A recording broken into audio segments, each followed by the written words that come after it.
that's good.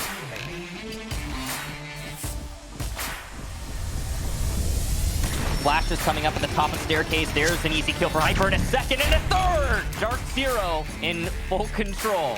A triple for Grixer, and there's the quad. United. Great teamwork. Sonics take the lead again. Disrupt the best of the best. His teammate's gone, and what's this? He's got a Nitro Cell as well. TSM! Tempo Storm absolutely storms through this matchup. Oxygen takes the series. Space Station Gaming are your world champions!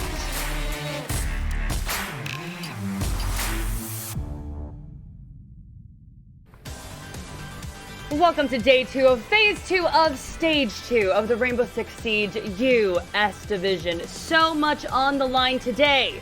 Who will earn a top 3 spot in the US Division? And who is one step closer to relegation? Y'all like that? I stole it from Foxay. I like he it. He tweeted it out earlier and I was like, I'm stealing that from Foxay. But I got 2. I know, right? Well, it sums up everything perfectly. Really excited for our matchups today. I'm Jackie Jing, and I am with Veli and Jesse. Gentlemen, how are you feeling? Jesse, I'm going to start with you because I always start with Veli. How are you feeling this Monday? Jackie, I feel great. We're nearing the end of the season, obviously, and with every match, the stakes get higher, things get more intense. I'm sure today's going to be no exception. Where's your little In-N-Out hat? My In-N-Out. Just kidding. Wow. Oh, I'm just I kidding. hate it. Jackie finally roasted somebody. No, I love that shirt. And you look fabulous, Jesse. Veli, you look fabulous as well. How are you feeling on this Monday? I'm feeling all right. I'm really excited about this Sonics matchup. I mean, that's going to be really interesting to see. They're really a top 4 team, but we'll find out later on today. Yeah, undoubtedly huge matches today, and we want to get that all rolling. But really quickly, a quick word from our sponsor. Take a listen.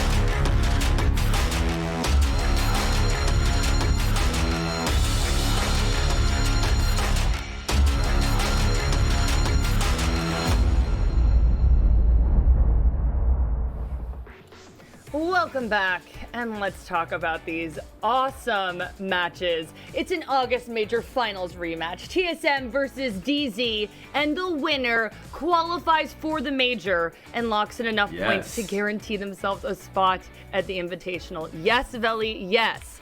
Then, for our other matchup, looming relegation, folks, and one of our favorite Siege rivalries. We love to see it. Tempo versus the Sonics. Whoever wins is safe from relegation. But gentlemen, we are certainly feeling the pressure today. These teams are probably so amped for this. But before we get to all that, Jesse, it's been a wild season. It's been roller coaster ride matches. And I think it's always important to kind of break down the points and prize system so people just kind of know where we're at. So do you mind breaking that all down really quick? Absolutely, Jackie. I mean, the prize money in the NAL is great.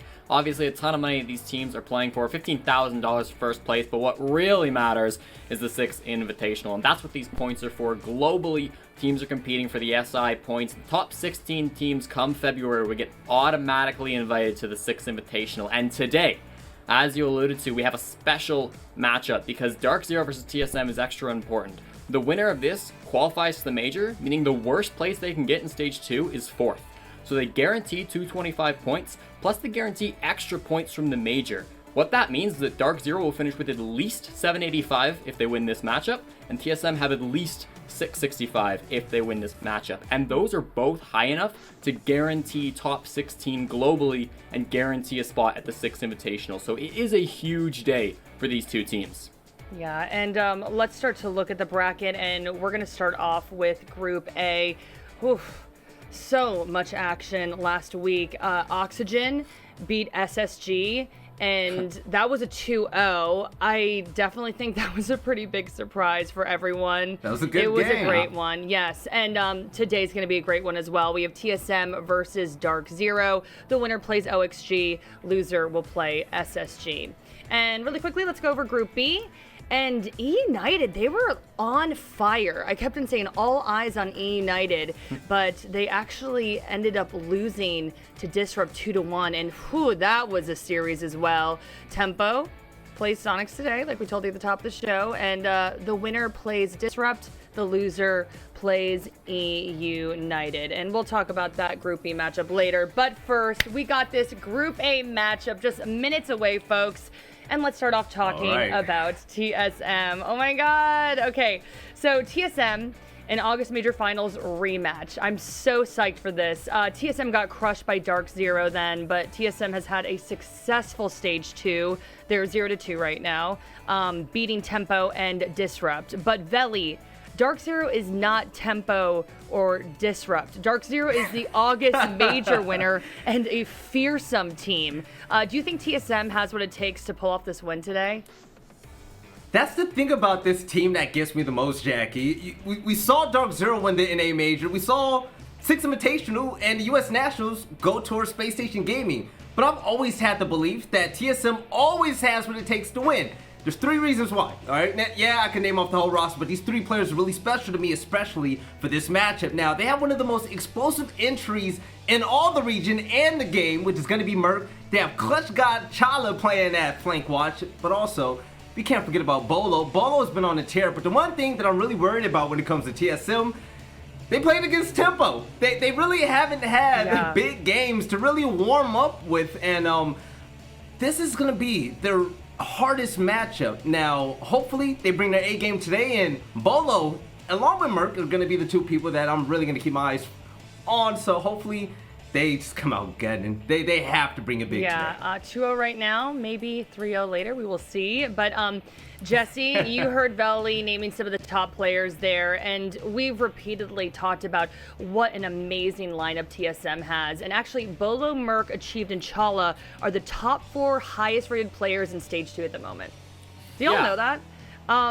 They stat padded though, Jesse. They stat padded, man. Tell about it. Yeah, I mean, this they've is really impressive, been. They've been succeeding a lot. Disrupting Tempo. They've been having a great season so far. Have been easier matches, and that's going to be an asterisk, but they played fantastically, and you can't take them away from that. I think Merc's been playing really well. Obviously, in that last matchup against Tempo, he had a 1.74 rating, plus 15, ridiculous 1.47 KPR, raises up his average to the best in the league. You know, Chala had a great matchup as well with a 93% cost. That's insane. Their legendary teamwork was all there, and I think this is something they've shown for a long time now, but that's been consistent throughout the start of Stage 2. And then the mastering of 2 playstyles, something that Achieved has sort of talked about where, you know, sometimes they need to clear out that utility, they need to go slow, and sometimes they just, you know, put their guns up and they want to go for it and kind of ignore all of that background noise. And so it's that, you know, that mix of strategy with obviously raw skill that makes TSM one of the most dangerous teams in the league. Yeah, and let's talk about their opponent, DarkZero. There's just like so much to say there. They're the August Major champs. Their match against E United, though, was too close for comfort, in my opinion, and they lost to SSG before that. When we talked to Skies, he was not happy during that interview. He said that they needed to do better. So, Veli, what do you think they need to do better today? That's a big question mark, right? Because we saw some of the most dominant performances in Siege when they were a part of the NA Major, but then after that Major, it seemed like they started to slow down, especially last series against E United. Now, I don't know if this goes credit to what E United was giving them when it came to looks of strategy, but we saw DarkZero struggle on, we saw DarkZero be dominant on attack, but not too good on defense, or really good on defense, not too good on attack. So it was a mixed bag, right? But the one thing that I do know is that DarkZero, they're ready for this matchup. They've gone against TSM so many times now, they know what to do. And in order to shut down TSM, we keep saying his name, they did a great job at doing it too. They have to shut down Bolo. Matter of fact, the first time they went against him at the NA Major, they shut Bolo down completely. Bolo's stat line, he went 8-17. That's a -9. That's a Bolo I'm not accustomed to. And if DarkZero can just keep up their strong attack, strong defense now, and be able to lock down players such as Bolo, I think they have a legitimate shot at just taking this. Right. But they have to be on their A game. They can't be like last time we saw Yeah, them. definitely need to be on their A game. And, you know, the ongoing joke with DarkZero was kill Hyper on DZ and you're fine, you know? And at the August Major, though, that wasn't the story. We saw the entire team step up. They showed up. But Hyper was DarkZero's savior again when we saw them play E United. He was really the only player to go positive in their match against E United, I think, Jesse. So what do you think the team needs to do to get into sync again? They're just a little off again, it seems like. Yeah, I mean, well, first of all, Hyper definitely did have a great match against United. Map 1 particularly popped off after stopping that ace from Rexon. He really just ran over the map after that had happened. But I managed to chat with BC just yesterday about this matchup and about his team. They talked about how sometimes on attack, they can lose focus of sort of the globe or like the macro situation going on with their team, right? When they're in the middle of a round, they might take for granted that a room is cleared when actually nobody's cleared it yet. Or they might take advantage that there's a teammate behind them, but in actuality, nobody's behind them to back them up. And so it's this like macro understanding of how the round is progressing on attack that he said it's been a big problem for them, and it's something that they've been aware of for a while. They keep on trying to work on it, and they're hoping they've got it mostly sorted out for this matchup here. But that's something that I want to really focus on, because this match against TSM is really going to highlight whether that problem has been fixed and to what extent that's going to really propel them to get this win. All right, and gentlemen, this... You gotta remember. I'm sorry. I'm gonna say TSM was a team that really gave it to DarkZero before that major that really kicked them into high gear. So this is a great rivalry we're about to see. I know. I really don't know how this is going to go down. Before we get into predictions, though, this just coming down, we are ready to move into the map selection process, and that information should be popping up your screen in just a moment here. So, gentlemen, tell me what you think about the map vetoes. Okay, some interesting opening bans, not really ones I would expect. Consulate does make sense for TSM. They've only one loss on this map since the Invitational, but that loss was to the hands of DarkZero in the upper bracket finals of the Major, where they lost 7-4, so okay. DarkZero picked Clubhouse, again, undefeated on this map over the whole summer, but just last week they got 7-1 here by E United. So hopefully for TSM that did expose some of their weaknesses. And then we've got Cafe for our last map. So TSM's last visit here was a 7-1 win against Disrupt Gaming. DarkZero played this a lot. They play Space Station here a lot. The last time they played this map was against Space Station, where they lost 7-3. So I would say relatively even map pool overall. I expect this to go to 3, but all of these maps could lean one way or the other. All right, Consulate, Clubhouse, Cafe. We are ready for it. But very quickly, gentlemen, how are you leaning right now? Veli, I'm going to put you in the hot seat first for prediction. So what are you thinking? Okay. I don't know. This is going to be a weird one. And a lot of people usually, they expect me to go against TSM, right? I don't know what it is. After watching TSM in those last 2 play days, even though I said they stat padded it a little bit going against those rosters, I fully believe in this team. And there's a big reason why. They started off the season extremely slow. Merc wasn't playing his A game. Chala just got on the team. They were just fixing a few things once Pojaman went to coaching. I think they're all the way there now. And this is the match where TSM has to show, not me, not you, but everybody out there, that they are the best in NA and they can be the best in NA. And it's about damn time they do it. I'm going with TSM. Ooh, Veli. Okay, a little fiery at the end there. I love it. Jesse, what's the big brain saying? What are you predicting? The brain's working, because this is one of the toughest matches to predict, I'd say, all season long. DarkZero, TSM, this is going to be so close. I fully anticipate 3 maps.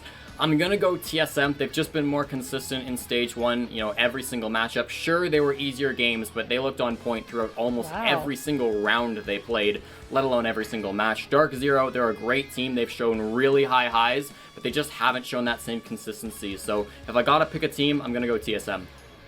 Y'all, I'm worried about you. You know DarkZero can get a little heated. You might be getting some tweets after those predictions there. We want that. Okay, we want that. Okay. Well, both of them going with TSM. Gentlemen, thank you so much. And really quickly, before we get into this matchup here, we just want to ask all of you at home, if you don't already, please make sure you follow us on social media. We got a Twitter account, we got an Instagram account, we got all that jazz. And like I always tell you every show, there's really funny stuff coming down and also really important updates. So please make sure you follow. And we also want you to participate in our community poll. So go participate in that question, please. Go vote. And now I think we're ready to go. Our casters are ready. Get it in. Kixon and Taro. TSM versus DarkZero. I am so pumped up for it. We'll be back in a flash. Don't go anywhere.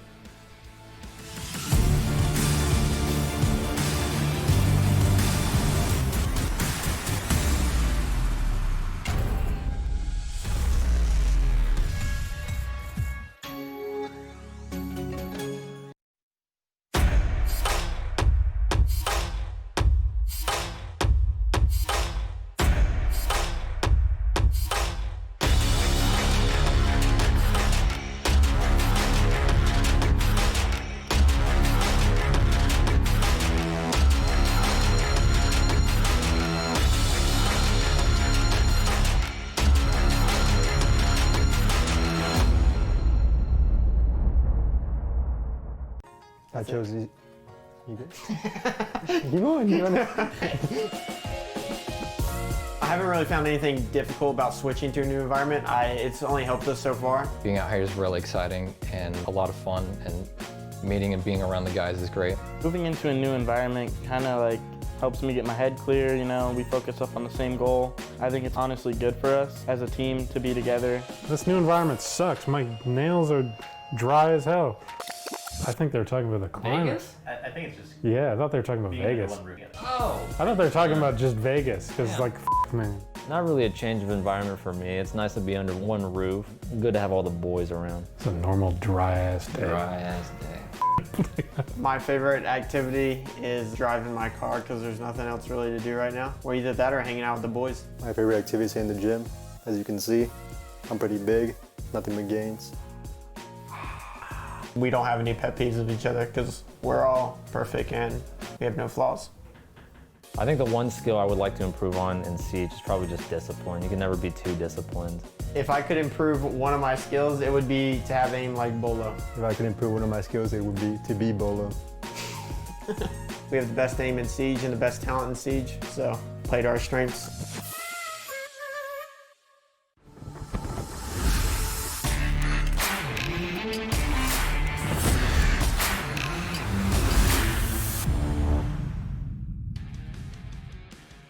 This is a very pivotal matchup for both of these teams. It's a rematch from the major, and funny enough, there is a major spot on the line for this one. Michael, we saw Space Station be the very first team, was it?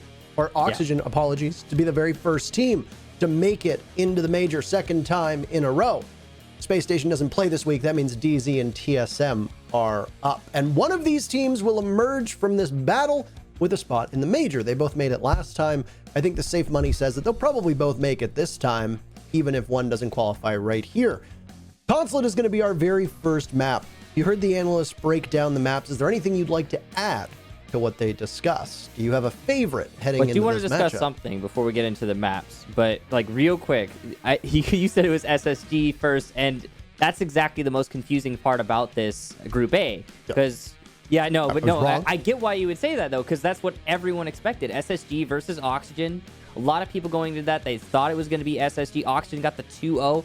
Now, what that means for everybody watching is the loser of this match will have to play against SSG in order to clinch that spot at the major. So that's what makes this match here super important, because you can bet SSG is going to be really hungry for that.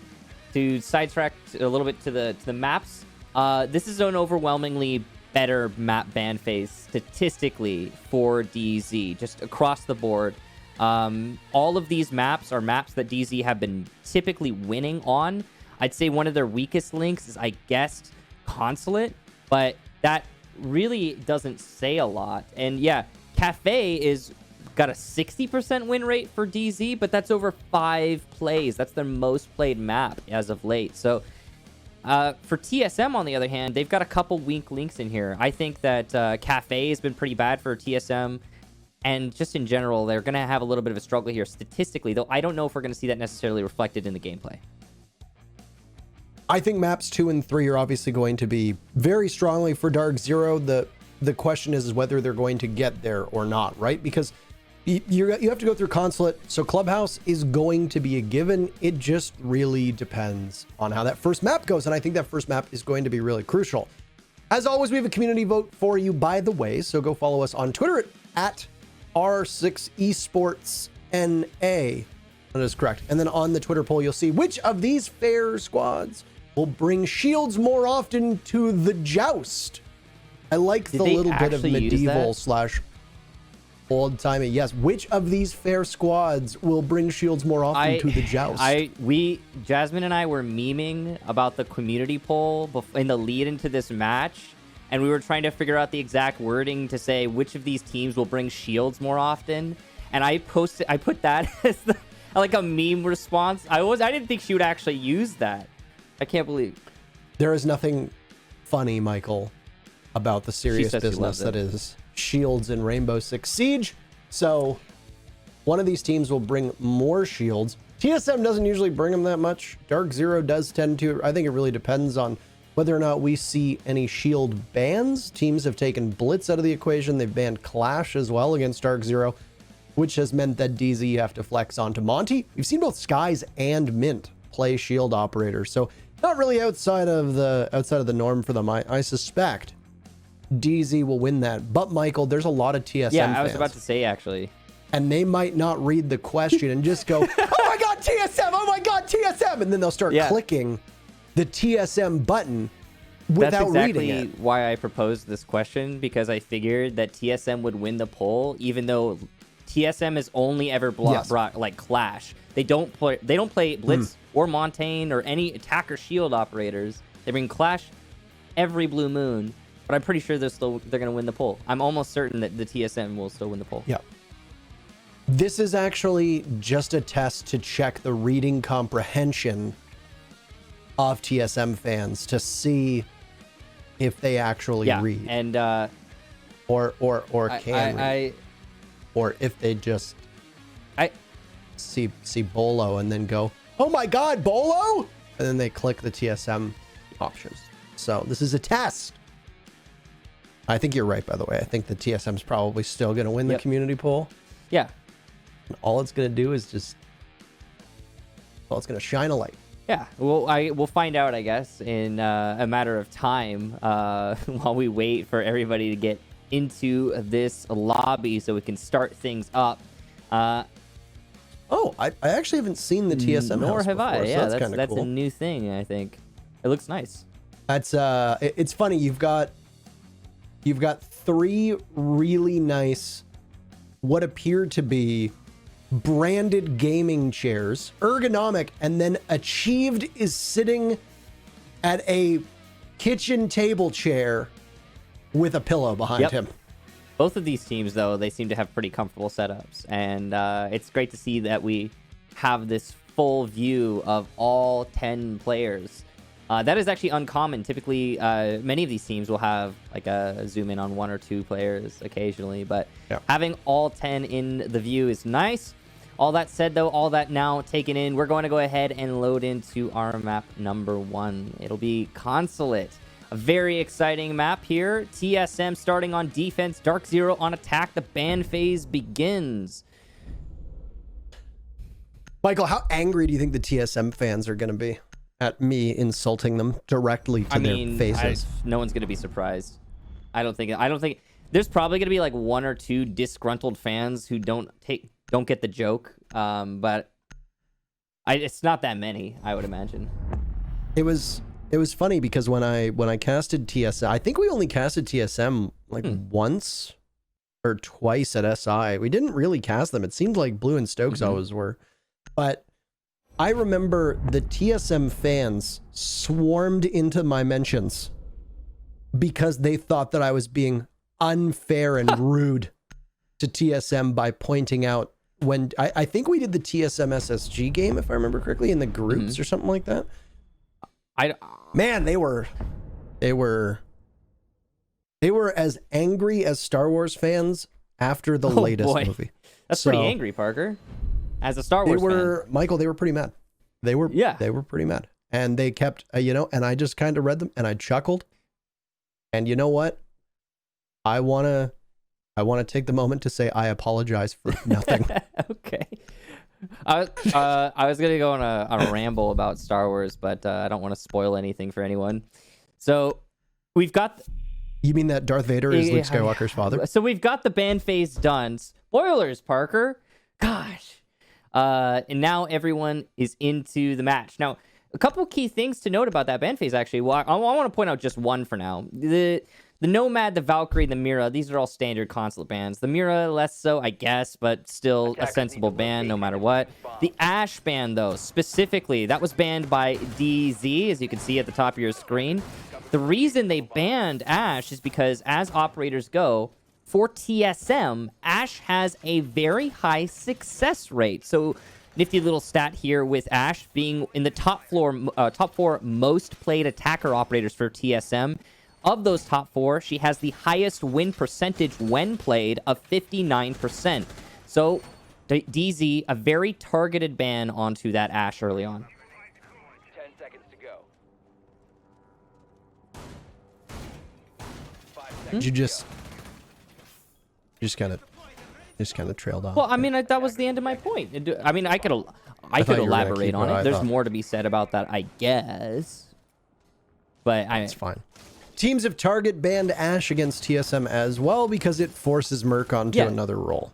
That's another big also, part when of you it, narrow right? the focus to just Consulate, her 59% win rate when played goes up to 71%. She's one of the top 3 most played attacking operators. And so, yeah, and then on top of that, as operators go, and this has been discussed at length recently, Ashe is one of the most utility-heavy operators in the current meta. So it does force you to change up the way you play. Oh, absolutely. We've seen teams also ban Ashe against DarkZero to try and push Hyper onto other roles. Obviously, since DZ banned out Ashe, then, well, you know he's going to be comfortable playing Zofia. And he did a hell of a job. He got what? He got 20 kills or something like that on Zofia in the previous match that we saw for him. He was an absolute beast. A real unit, Michael. Yeah, so, I mean, I think you could say that about most players in this lobby, to be honest. There's been a couple strugglers in this stage. Hot and Cold, Geometrics, they've been having a little bit of a rough one, but that always happens from time to time, and these are the types of players that, you know, a season ago or in a season into the future, you know, praises will be sung. So you just gotta expect that sort of thing to happen from time to time. some early action upstairs. Say early, we're at the halfway point of round number 1 here on map number 1 on stage 2, phase 1, day 7. Thank you, Parker. I'm just going to throw as many numbers at you as humanly possible. At the third floor. But this is on the 3rd floor. This is correct. Yeah, it's a lobby defense, by the way, which is on the 1st floor. I guess this is technically the 3rd. This is technically the 2nd floor because there's a basement, but it's the 3rd floor. Depends on where you're from. Bottom? Yeah, it gets confusing. Yeah. Anyway, DarkZero has decided to take from yellow over yonder, and they're going to want to focus on the admin side, and they're also going to want to focus on Projector, which is where we saw everybody's favorite player, Bolo, playing out of. But the Wamai of Bolo's just going to hang out on the stairs, watching very intently. Oh no, my goodness, achieved position given away. Tries to head for the hills, and well, Eclipse is not the most adept at being able to track down the Melusi. Bolo takes out Skies, so maybe DZ felt a bit of confidence as they tried to take on in. Now some gunfire from the Maestro, nestled inside of the bathroom, over towards yellow stairs. He's lost a lot of the protection above him, and now he'll lose his life as well. He vaults over right into Eclipse's waiting arms. There go the Candelas. A second kill from Bolo as the Ying commands yellow stairs. Mint just narrowly misses. Nobody, for whatever reason, seeming to hit their shots. There is just trouble at the henhouse right now. Mint in a 1v2 with 5 seconds left. He can't hit his shots either. Everybody's having some difficulty landing what they need, except for Geo, I guess, in this case. The final 2 kills in the very first round goes to TSM. Geo there solidifying that round. What a mess, huh? By yellow stairs.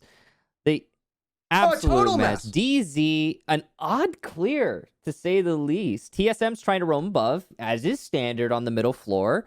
DZ trying to clear above, but wait, what's this? They're clearing from CEO yellow on a middle floor defense? So strange. And it creates these really awkward engagements. Further, DZ did not fully clear the top floor. So they had to deal with that problem throughout the entire round.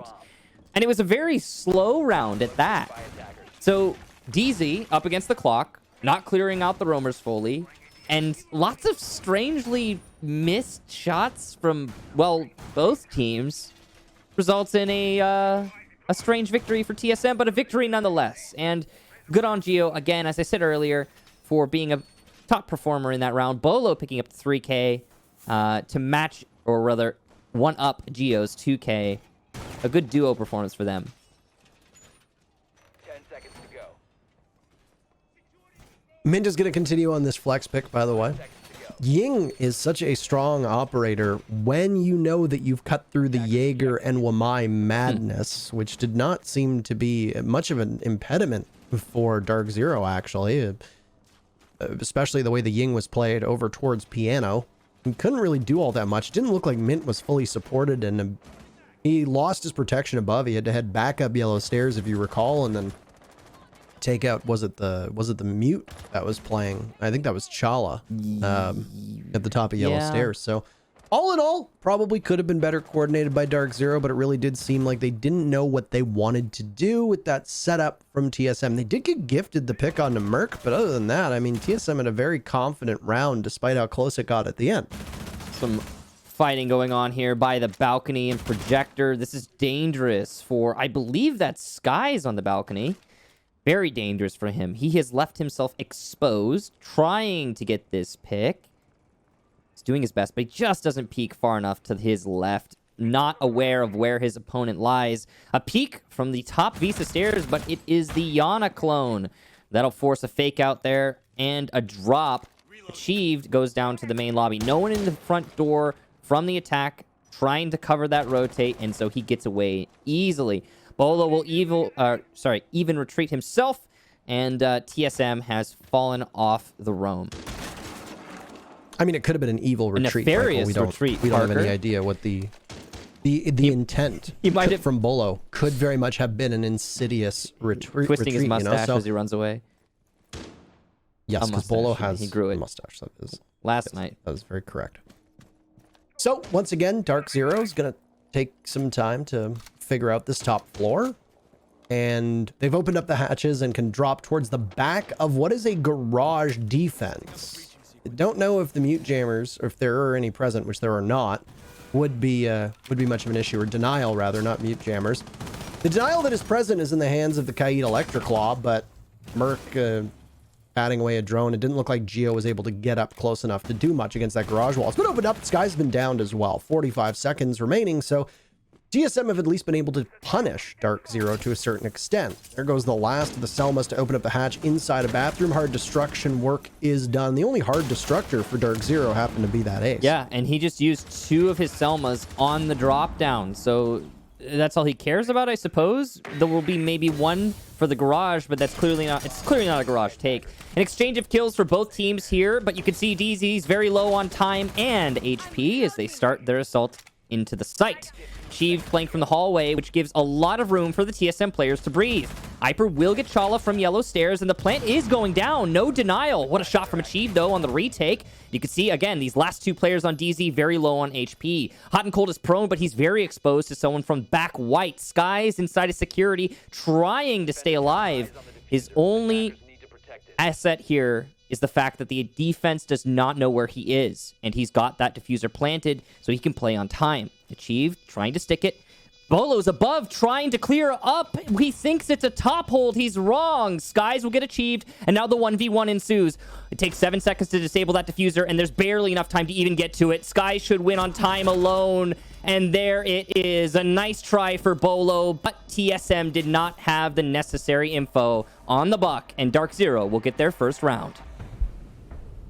2.5 seconds too slow for Bolo. I have to think if Jaeger was a 3-speed like before, that could have possibly been winnable. Right. I'm not even saying that just to... I'm not even saying that to trigger the Jaeger fans in chat, I promise you. That is a genuine comment, because I do really think that could have been won if the speed was there, given how close it ended up coming at the end. But Bolo, 6-0. Great start for him. Honestly, not a bad start for TSM, even though they let that plant go down under their very nose. And DZ seemed, I don't want to say uncoordinated, but their strategy was to swarm the bomb site from a variety of different directions. And I think there was some restlessness on TSM. We saw that same restlessness on the very first round, especially with the way that Merc decided to take that engagement. TSM was all over the map in round number 1. Ditto with round number 2, though Garage does tend to lead itself into a bit more of a steadfast, quiet, anchor-heavy defense. You might have 1 or 2 roamers that could play on that 3rd floor. Now you've got me saying 3rd floor. Thanks, Michael. On the top floor, or maybe even on the mid floor, depending on how they want to set it up. Sometimes in bathroom, sometimes over in piano. DarkZero came very close to losing out on that one on time, given their scramble to attack the bomb site after just getting a toehold of that top floor with about 35 seconds left. It was a very quick transition and pivot from DZ, and they had everything lined up to make it happen. TSM ultimately just got swamped. Gunfights boiled down to who shot first in that case, whether it was Han or Greedo. There's your Star Wars reference, by the way, because I know you want to talk about it. that conversation, though. Oh, Sky is going to lose a lot of HP there to Merc, who is playing Oryx of all operators. Now, Oryx has been played a few times, and mostly on Consulate, because this is one of the most drop-heavy vertical maps in the game. So, yeah, Oryx could be potentially very useful here if able to maneuver as you would expect. However, typically, you don't actually see his gadget get put to much use. I mean, sometimes. I say gadget, that's weird. His physicality? You know what I mean. His jumpy jumps. I understood. Oh, I just spilled water all over myself. Well, you should go clean it up then, Michael. I can happily cover here. Make mention of the way that we are going to see this defense, by the way, as it's going to be a take of that top floor again by DarkZero, and a good spread from TSM. They've got 2 players downstairs. You look at the nitro cell count. They've got 3 nitro cells and 4 proximity sensors, by the way, or those proximity alarms, of which Merc has not tossed his 2 out yet. And I wonder if they will come late to possibly cover as he tries to get away. He's going to have to toss them in a hurry, though, as he loses a lot of life. Not exactly sure where that engagement happened from. Could have been above from Skies, but ultimately, both Skies and Merc are at roughly the same HP now. So really no benefit. Skies, with an abundance of confidence, just bursts into the bathroom, trying to hunt down the Oryx of Merc, but he's now gotten away, and he'll head over towards Spiral Stairs as the rest of TSM seems to coalesce around that server bomb site down below. It's referred to appropriately as Archives. 7-0 for Bolo. He's the opposite James Bond, and he'll get the very first pick for his team onto Eclipse, the one of 2 hard breachers for DarkZero. The best in this situation, given the drops. Ace, of course, can only open up 1 drop, and Habana can open 2. But in the meantime, Mint has gotten 2 kills of his own, make it a 3rd as Geo goes down outside of Kitchen. Ying is working great for Mint, but it's mostly down to the LMG. Chala will finally shut down Mint, but the plant's going down all the while, and it doesn't seem like TSM is ready to stop it. Down in lockers is Hyper, and he'll get achieved. Sees himself getting tagged from behind, but doesn't choose to challenge. Instead, objective play here for Hyper. That's the smart decision in this situation. Chala can clutch up, but it's going to be difficult. He'll hear one above him on Spiral, try to take the fight. Not an easy challenge, and he'll in fact die to Hyper. A big one for him. That's 2 for Hyper, 3 for Mint in the round. DarkZero take their next attacking round. Once again, well executed by DZ. They seem to be quite comfortable with how they are making this work, regardless of what time is left on the clock. If you buy into the fact that teams usually have a lot to jostle with in regards to utility and how you want to take out ADSs, deployable shields, Evil Eyes, etc., teams are going to be left with that final 20 seconds to be able to pull things off. DarkZero seems to be quite comfortable, and they're playing the clock quite well. TSM's issues, once again, they just seem to be quite restless and all over the map, and I know that it is orchestrated that way. It is obviously planned. They're not going to just have all 5 players playing as individuals with no greater strategy. I mean, they're a better team than that, and they're more coordinated than that. The problem is that some of these efforts that we've seen, at least from what I've been able to identify, and the problem is that we can't hear comms. We don't know what's going on with the team or what the greater strategy is, or if maybe they're supposed to be supporting each other, but DZ is doing a fine amount of work to spread out the TSM defenders and keep them from each other. We don't know that, so we can only speculate. But TSM seems like they've got a couple players on every single defense so far, all 3, where somebody is just off on their own, unsupported. They're unsupported by utility, they're unsupported by their teammates, and obviously that can be a real challenge against teams that are working together as effectively as DZ is capable of and has shown themselves to be so far through these 3 rounds. Well, we mentioned this earlier on the lead into this map. Both of these teams have actually got fair stats on Consulate. It hasn't been the best for DarkZero, but it hasn't been the worst. And typically on the attacking side, they actually do fairly well. which is impressive, I guess. 47% win rate on attack for Consulate. Or actually, pardon me, 45%. That's 47 overall. That's decent. It's not bad. Given their 2 out of 3 win rate on this map, in this first half, they've been performing pretty well. I'm surprised by some of the nature in which we're seeing them rounds won, to be honest. That last round was a great example of a kind of an odd set of circumstances. In fact, we've been seeing odd circumstances being the main highlight here. Eclipse is going to get Merc from top Visa stairs on a long angle. Actually, he got him from mid Visa stairs on a long angle into Kitchen. That was Merc trying to rotate between Garage and Kitchen at really an inopportune moment.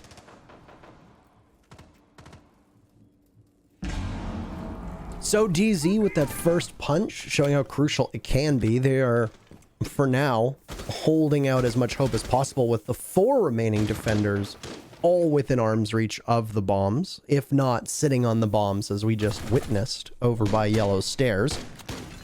Running point for this defense is going to be Bolo. He's sitting on Yellow. So, well, if anybody, or not Yellow rather, that's where we are right now with Hyper. He's sitting on Spiral Stairs. And if anybody tries to challenge on Spiral Stairs, they'll run right into that Jaeger head on. DZ's focus has been on Yellow, and they'll take out both the Malusi Banshee as well as the Barbed Wire and have a much clearer line down into the bomb site. A pre-placed C4 sits inside of Cafeteria, Geo ready to pull at any point. He'll be watching to see exactly what happens. There it goes. Well-timed, takes out Skies, but he takes a lot of damage in the process. Both teams back to even, so Geo will scramble to get out of there, rotate hole over towards White, but he's taking some damage and he doesn't seem to know where. It appears that the culprit might be that opening inside a garage. Geo goes swinging and takes out Hot and Cold. He's got so little HP left, but it seems to work out quite well. Now Hyper down to Geo, who just cannot be caught. The man is an absolute menace, looking for yet another potentially, but he's not going to get it. Diffuser surrendered by the garage, achieved is there for 1, and now you're going to see the Yana of Mint punish Geo. Diffuser picked up, but there's 10 seconds left, and TSM, all they need to do is watch the openings, and there you have it. They finish things off. Mint's not going anywhere. He's taken out, and we're back, tied up 2-2. Well, there's no other way to put it. TSM really should not have won that round. What happened there was Geo starting to peel away at the iron grip of DZ. The way that DZ took control from above, exerting pressure onto the site below, was pretty standard, and it, well, should have resulted in a pretty one-sided attacker win, let's be honest. But it all started with the C4 that was pre-placed in a very common spot where the attack will typically try to cut off rotation between Kitchen and the garage. That C4 hitting its target allowed for Geo to rotate, force rotate, into garage, which is where the attackers were vying for control. After getting that C4 kill, Geo then goes on to get 2 more kills on the players trying to challenge him from above. As Emzo always likes to say, these holes do go both ways, but damn, is there not an advantage for the person above you? And it's impressive to me that Geo was able to land those shots, and he pretty much single-handedly won the round for TSM. I can say that with fair confidence. If not for him, what would have happened would be DZ maintaining their control from above, cutting off the rotation, getting the plant front white, and then holding the post plant outside of Garage Consulate. And if you ever watched this map before, you know what that's like. Michael, I just wanted to let you know that there is an update in regards to the R6 Esports NA. Which of these squads will bring more shields to tonight's joust? After 20 minutes, TSM is winning 52-48. So, excellent job, TSM fans. Great job to all of you. Don't know why that's... You read the question well. It's because TSM doesn't bring shields, but DZ actually is one of the most shield-forward teams in the division, so... Huh. Like, I mean, if you're ever talking about which team is going to run shields or be the best with shields and DZ is in there, you vote for DZ. That's right. Just what you do. They might not bring any this map because Consulate, I don't know. You could use shields on this map, but you generally want more guns here. But they probably, I mean, they might bring one in the series. And we'll see. I mean, Consulate is, they're definitely parts of Consulate where a shield can work well, but right now Mint has favored the Yana. Bringing frag grenades instead is the only operator with frags in hand. There's been no sledge play. There's been no Maverick play right now. So, you know, when Eclipse has been running a hard breacher, it's been on Hibana, who obviously doesn't come with grenades. So I think they like what Yana brings in terms of that exploration discovery aspect, but additionally, the explosives are probably nice the too. nades are always going to be useful, especially in the meta that we're in right now, where you need to clear out things with explosives quite frequently. Now, early on here, early on, it's so deceptive because we're actually in the last third of the round here, 1 minute just about left. We've got TSM still holding on to top floor. DZ attempting to clear. Once again, they're doing a west to east clear, which is counter to the typical, which is east to west. And it creates this odd set of circumstances where TSM is allowed to retreat into admin office and maintain their control on the top floor, maintain that flank presence, and hinder the DZ execution onto the site. They can't go onto the site until they know they're not going to get flanked, and that's very risky. Sky's currently cooking that flashbang to see if it will do some more damage to Merc, as Hot and Cold is now on the stage. Alda ringing out over top of him, and DZ seems to have the coverage and sight that they need to stop anybody from taking this plant down. Mint goes to achieved, but there's a second kill for DarkZero, traded right back. Hot and Cold pulverized as nobody's watching Merc be able to spring into action, but the diffuser goes down all the same. They're going to have to challenge him down by Piano. Both Eclipse and Skies are there, leaving Merc in a 1v2. He's going to lose some of his safety above. Engage with Eclipse. He's got one more above him as he chews through the floor. That Alda's still got ammunition ready for him. Sky's waiting for the call, and there it is. These two will joust with each other, if we can call it that. But no way that Merc is going to be able to do anything with Skies lording over top of him. Obviously, very happy with that one as... Hey, Bacon. I think he's advertising. Yeah, he's. That was so blatant, though. That was not even subtle about it, by the way. Just, hey, by the way, we have new sweats. Man. I actually think that was a hoodie. Regardless, DZ once again very strong on that top floor. This has seemed to be the Achilles heel for TSM, is keeping top floor control. Most of the early picks that are happening that TSM are winning on are not on that top floor, and because of that, they're not winning the engagements upstairs to be able to hang on to it. They're falling back, which is fine, but they're holding the middle floor, they're holding the basement, and the moment that they're losing that top floor, they find themselves struggling to hang on to the bomb sites. This is the third round now where we have specifically seen DZ excelling because they had the floor above TSM on lock. Yeah, I mean, it is really odd, to be honest, that TSM is maintaining a player up on the top floor, and that player is still losing to the attack on the retake. So Sky is actually winning that fight as the Buck upstairs when he won that engagement with the defender who was by bathroom. That pretty much clinched the round. If that had gone the other way, TSM wins, period. But it is what it is. TSM are going to need to amp it up a little bit.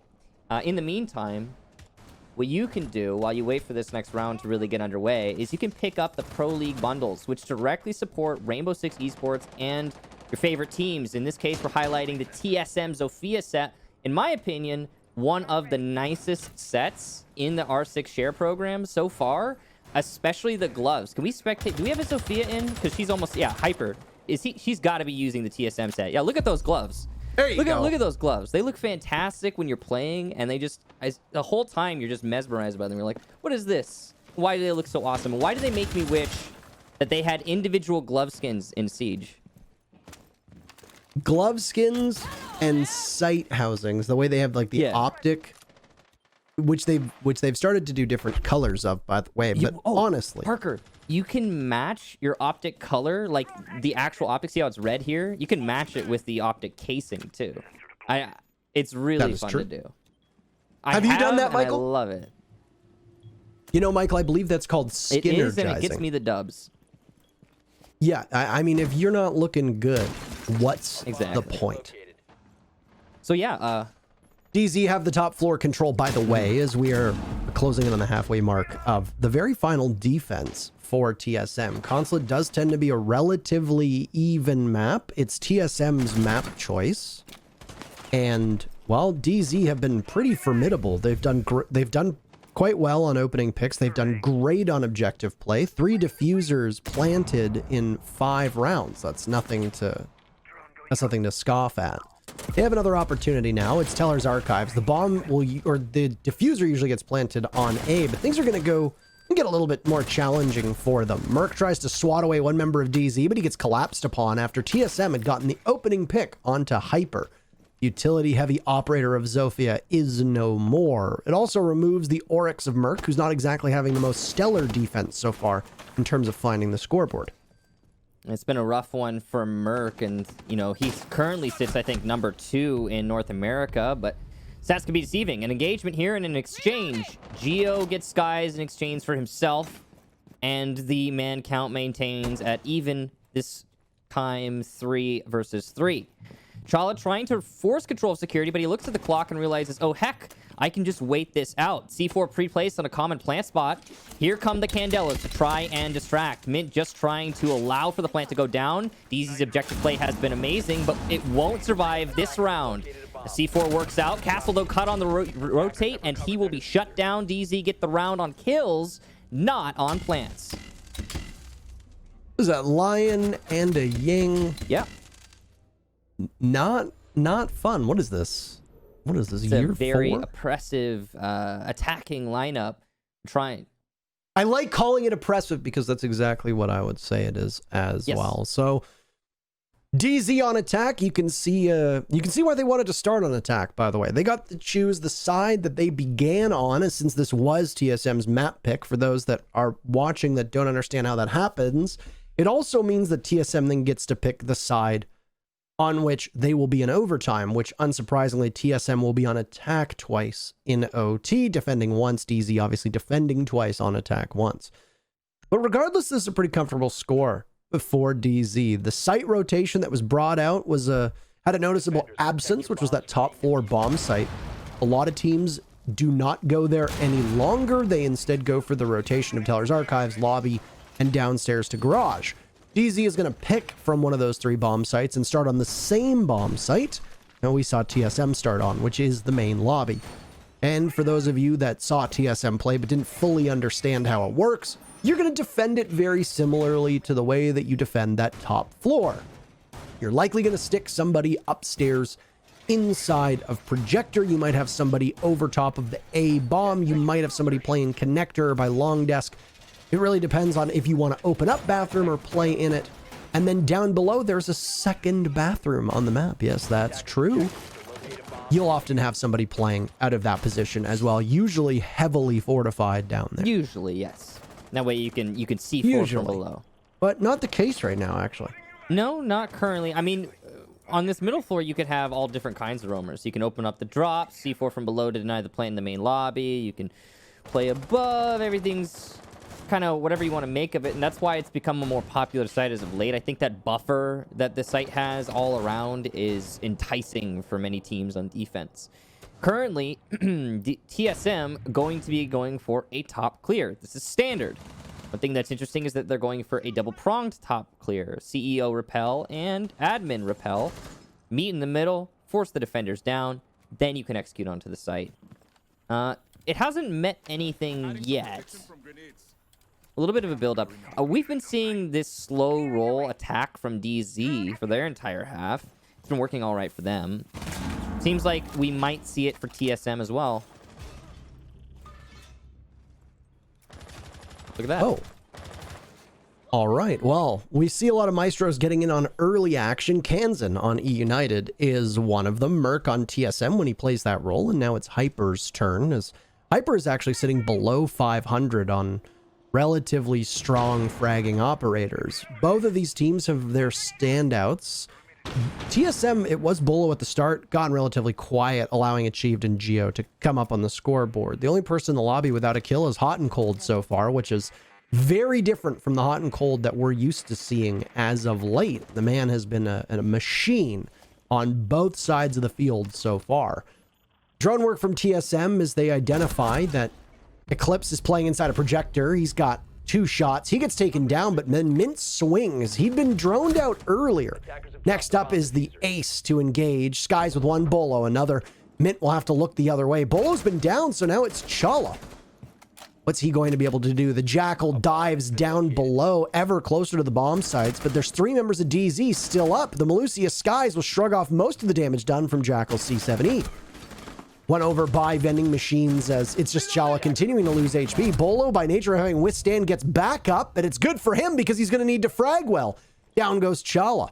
30 seconds left. Let's play keep away as DZ's option. Look at these HPs in the lobby right now. Skies on 5 HP.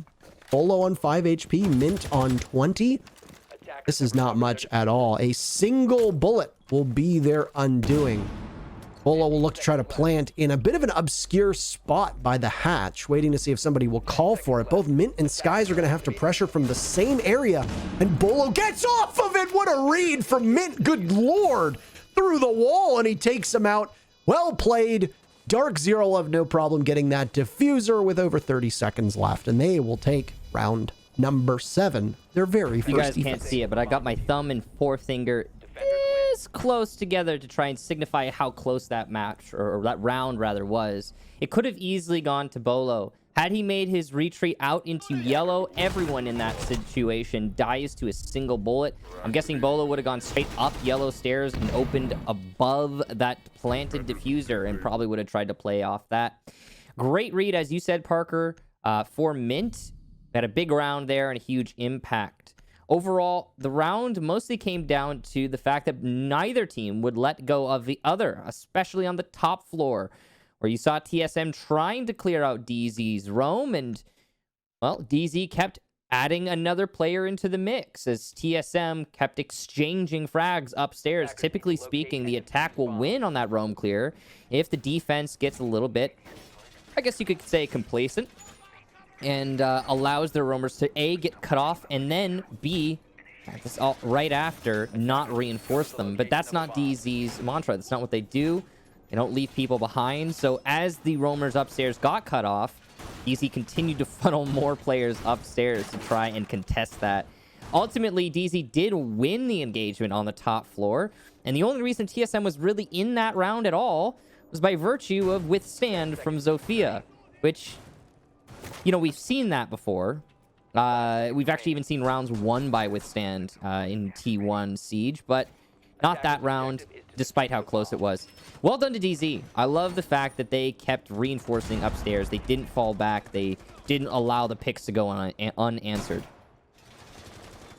Yeah, they absolutely love that top floor, regardless of whether they're attacking or defending. I think that's now abundantly clear. And Skies, I think, went for a spawn peek, by the way, and he gets punished for it. Whether TSM will be able to accomplish anything with this is anybody's guess. Eclipse will have to go rescue him, but he's wary of getting pressured from the balcony leading in meeting room, so he'll watch.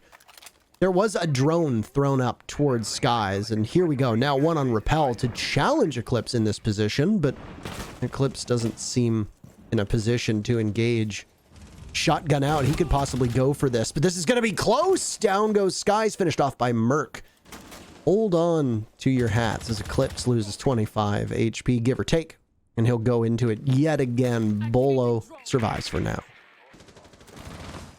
He's challenging the balcony again, knowing there's a player in projector, but he loses the fight to Eclipse, who misses the shotgun blast. Merc, second kill in there. Yeah, the shotgun not working out for Eclipse so far in this map. Attempt number 2 fails, and that will result in TSM winning the roam clear upstairs, and quite efficiently too, with half the round still to execute on the bottom floor. Yeah, that was the exact same situation that we just saw from DZ on the previous round.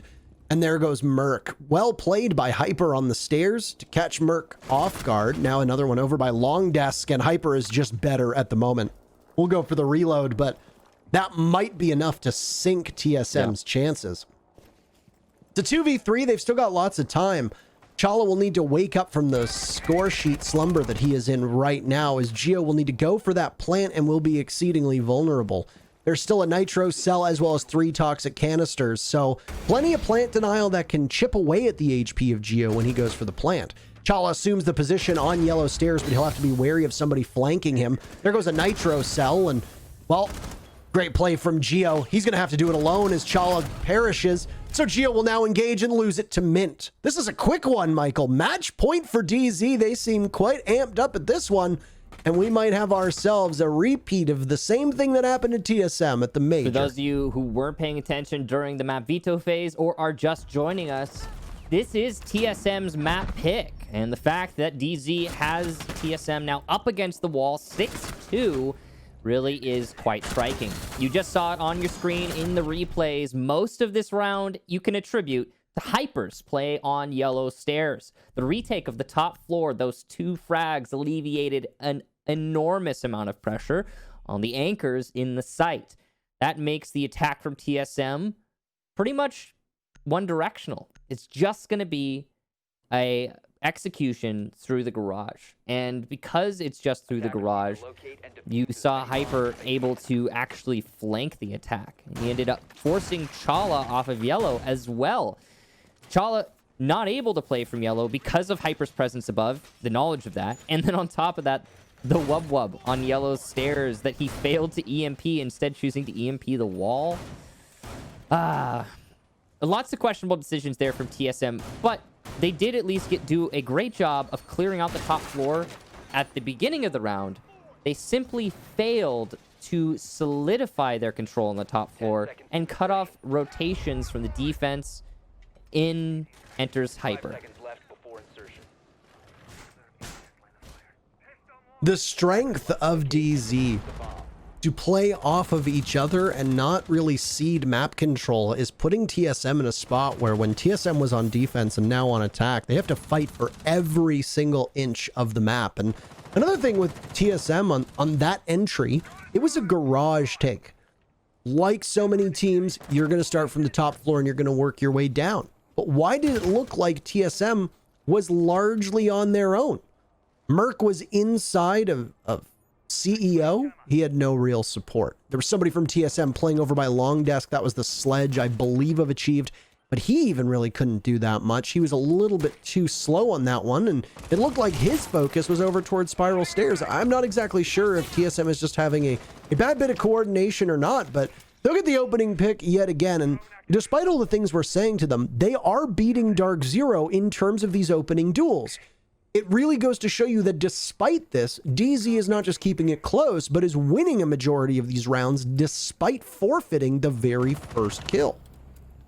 And, well, there it is again. First kill and second kill now.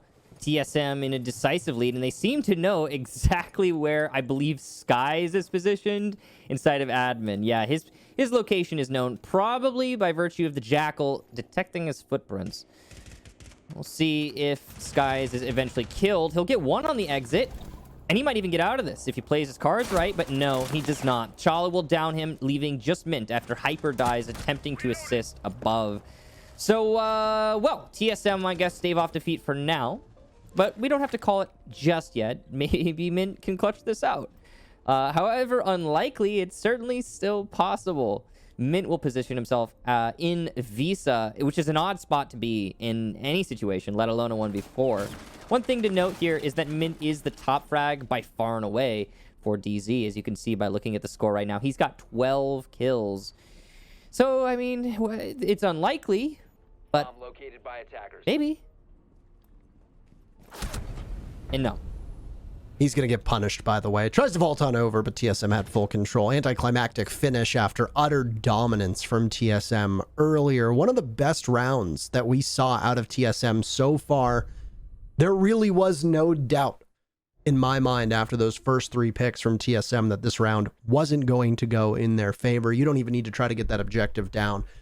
So there's 3 rounds remaining for DarkZero to win one of them.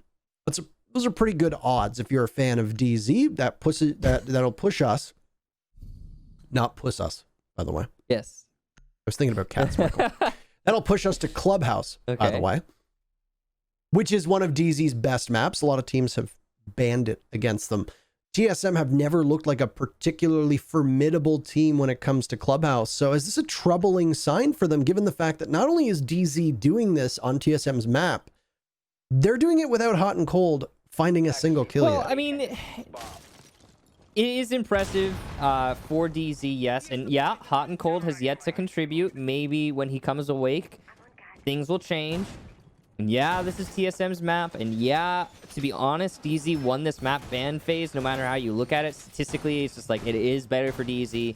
But as was talked about on the analyst desk, I think TSM just has that X factor as far as teams go.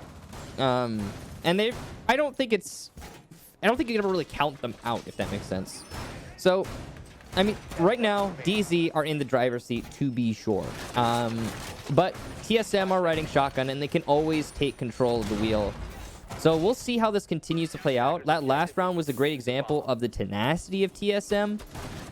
But I would be seriously surprised, at least in this moment, if DarkZero manages to choke 4 rounds in a row and put us into OT. Map 2, even if it's not good for TSM, I think they'll probably find a way to get us to map 3 if DZ takes this one. Well, that's quite the prediction. It was a lengthy one. I don't know if I agree. I think that if this one goes in favor of DZ, I think that might be all, folks. But I think so. I don't know if we'll see TSM have the ability to mount that level of a comeback. Okay. Now, this is a lobby defense. This is exactly where DZ started their defensive hold. You've got both Hot and Cold and what appeared to be Skies going for early picks. That's a risky gamble. Skies had engaged on the piano windows, and Hot and Cold was over by Visa stairs. He's now going to make his way up top into admin and use a window that is roughly the same spot, just with a bit of a higher vantage point. He's not going to find anything for his trouble, though, so Hot and Cold will head somewhere else. Tantalizingly close to the bomb site is none other than Merc, who's going to be on secondary hard breach alongside Geo, and Merc has still unfortunately trailed, I think, the expectations for him on this team in this matchup, but he's at least picked it up a tiny bit. Both of these teams have some sleeper candidates, obviously, and DZ will continue to until Hot and Cold has a big round. Rappel into piano, nice and quick, and the action starts right after. Merc has been great on the entry with Hibana, and he'll pick up the first frag for this round. He's got control of the site now, and TSM is going for the plant. No denial in sight for DZ, and it'll be a post plant in a matter of seconds. There it is. Merc the second on the cover. Mint is getting some kills for his team, but Achieve will add to TSM's tally, leaving just Eclipse and Mint. Now on the main lobby, a challenge from Eclipse, but he's got a bad weapon for it, and he'll lose it out to Bolo. Mint inside a piano will get his second for the round, but he's got to find 3 more. It doesn't seem likely. That's been the story for many of these rounds on TSM getting control. Mint trying to challenge the windows, but he's got almost no hope here. They'll continue to fake out, but it's not going to happen. Achieved from Yellow Stairs will finish him off, and what a quick plant there from TSM. A fast round to follow it up. Yeah, they had him triangulated, I think you could say. 2 members of TSM were outside on the windows. I think that's the first time I can actually use that in a broadcast, by the way. I've been waiting to for so long. 2 separate members of TSM were outside on the windows. You had Achieved for backup by Yellow Stairs, by vending machines. There's no way you're getting out of there unless you somehow manage to spin and hit all 3 of those shots at the same time, while also being conscious of the fact that 2 of them are on rappel. Unthinkable for Mint. Yeah, just absolutely not going to happen. So TSM have seemingly gripped the bull by the horns right now, as they have 2 rounds in a row. The opening duels are breaking very much in their favor here, and they've been almost as good as DZ was on their executes. DZ got 3 diffusers down, so far 2 down for TSM, only 1 being successful ultimately. So, for the very first time, we're going to see the bomb site that is on the top floor. 2nd floor, as we call it. 3rd floor, depending on where you live. But anyway, it's going to be upstairs in console office. DZ will finally bring a shield. So, congratulations if you voted for TSM. You're wrong right now. By the way, I voted for TSM. Did you actually? Yeah, I did, because I think it's funny. It is kind of funny. But I think it's funny. Yeah, DZ is currently the only team to have brought a shield. They will bring the Clash. And, well, I guess it's just DZ trying to find a tool to finally finish this map. And that actually might be the right tool for the job in this instance.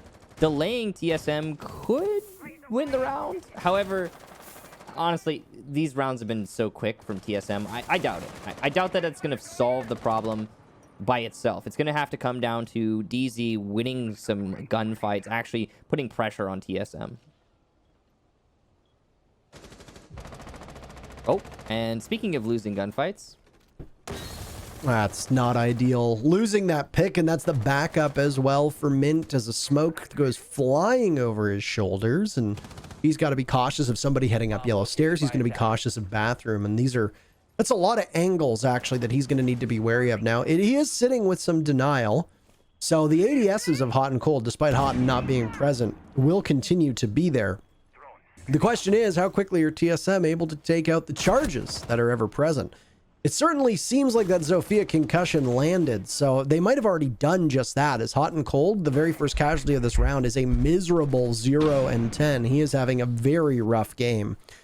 You got to think, as unfair as it may be, that if he was able to find some contributions in terms of kills, this game, or this map, might even be over.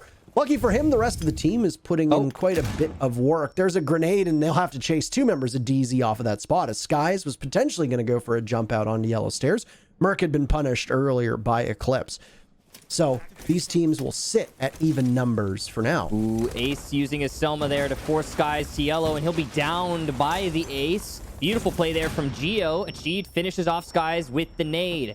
Yellow control not established because there's still a Clash in play, but I mean, the Clash isn't going to kill you as you repel in, so there might be an opportunity here for TSM. Coming down to the last minute here. Eclipse downstairs. He's trying to deny with C4 from below. Meanwhile, Hyper will need to retake into the site to actually give some oomph to the control that Mint holds.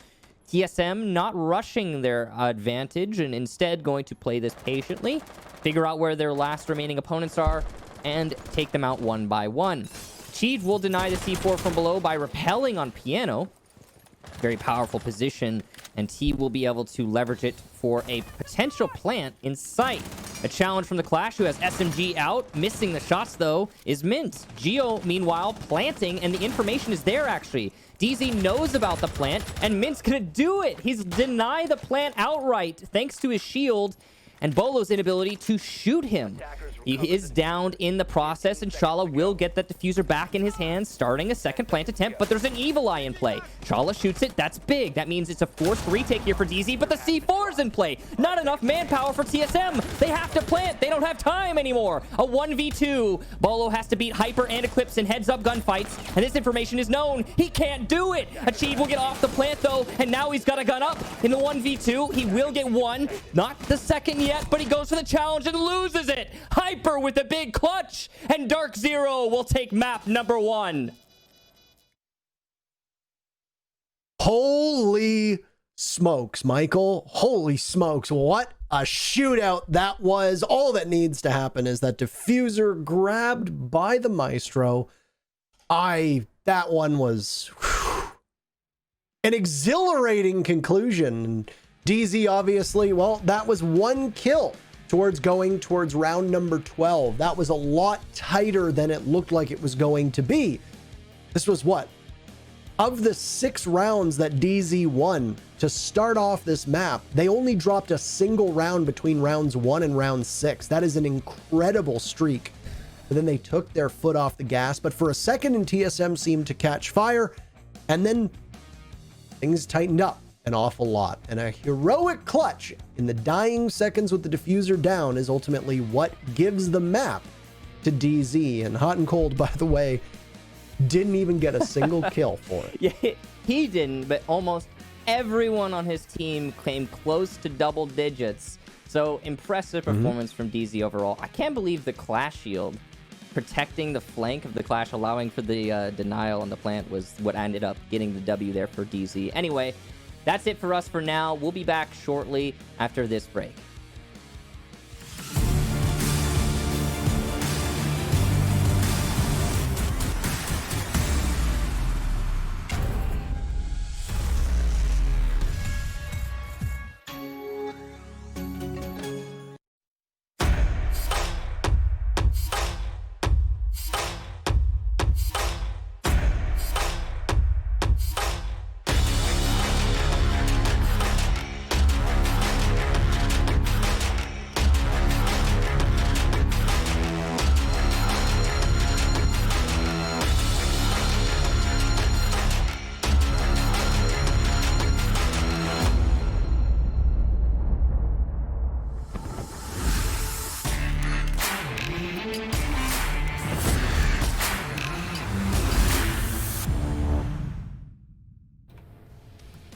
Welcome back, everyone.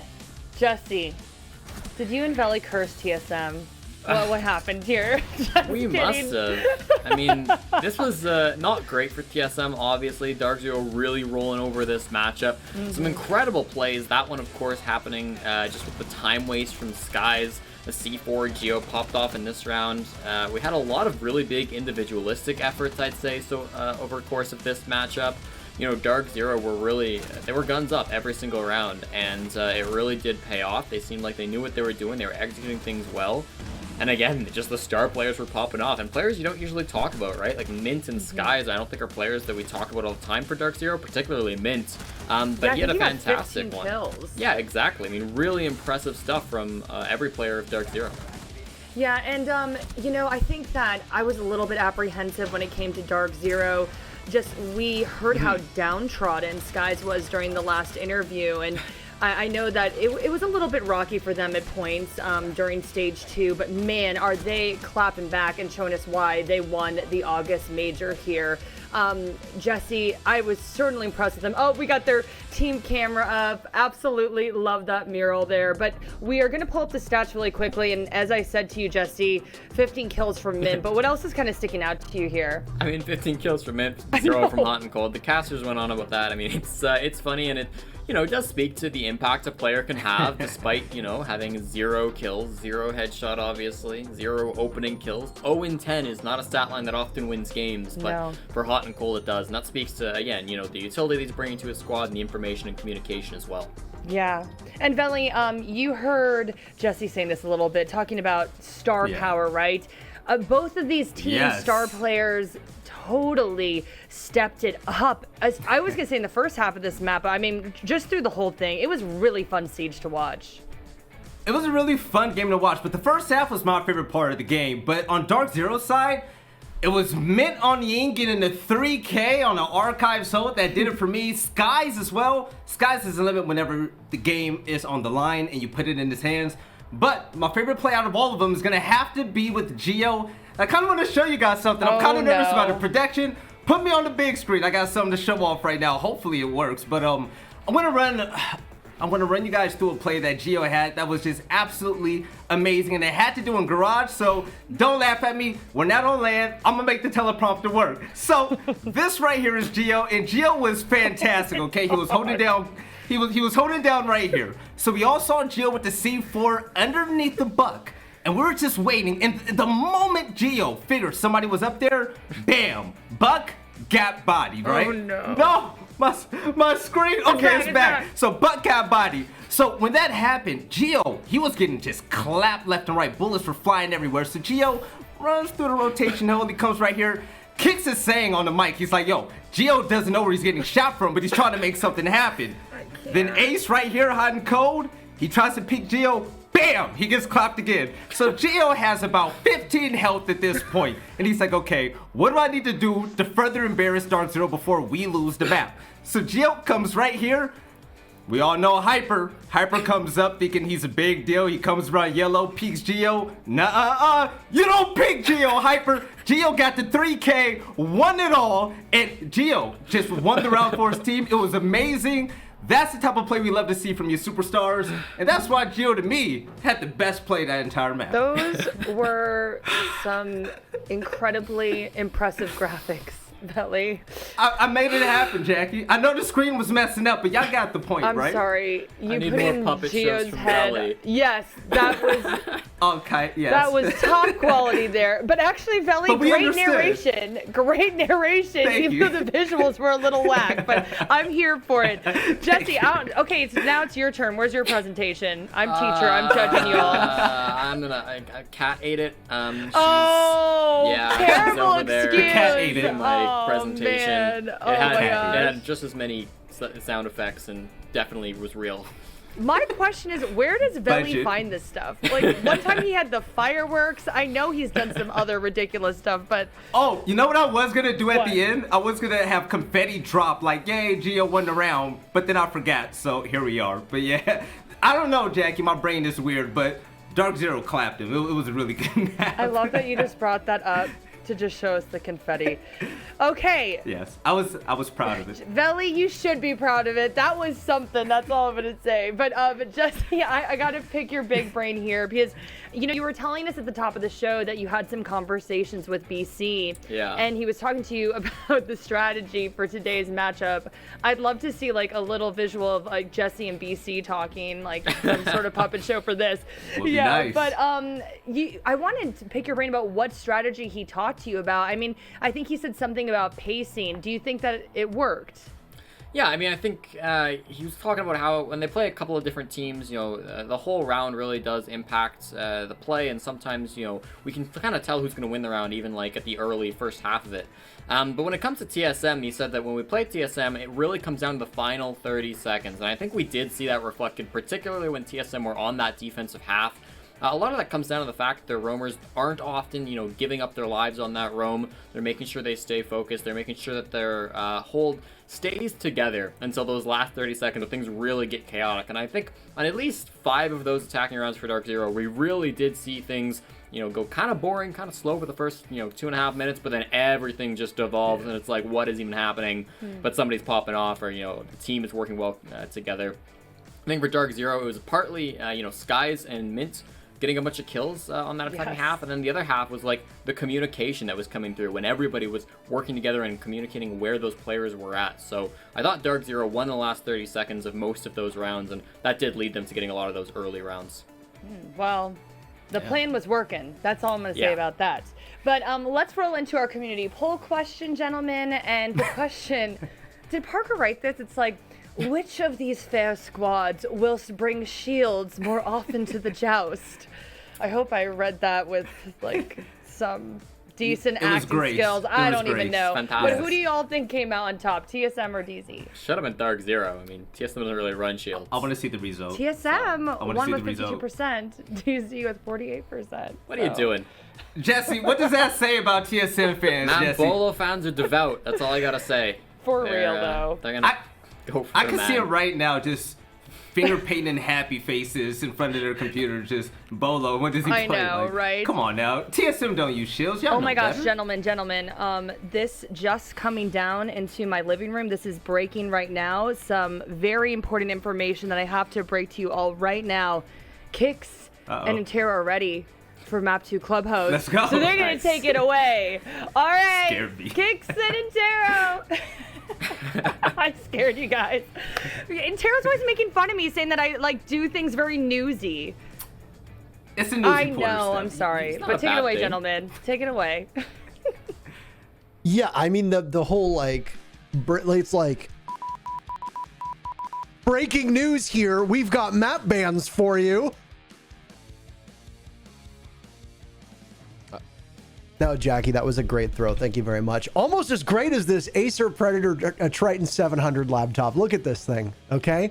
Michael, you were talking about it last time. Look at how powerful it is. It's about 1.5 inches thick. All good things are about 1.5 inches thick. So this is a great laptop, by the way.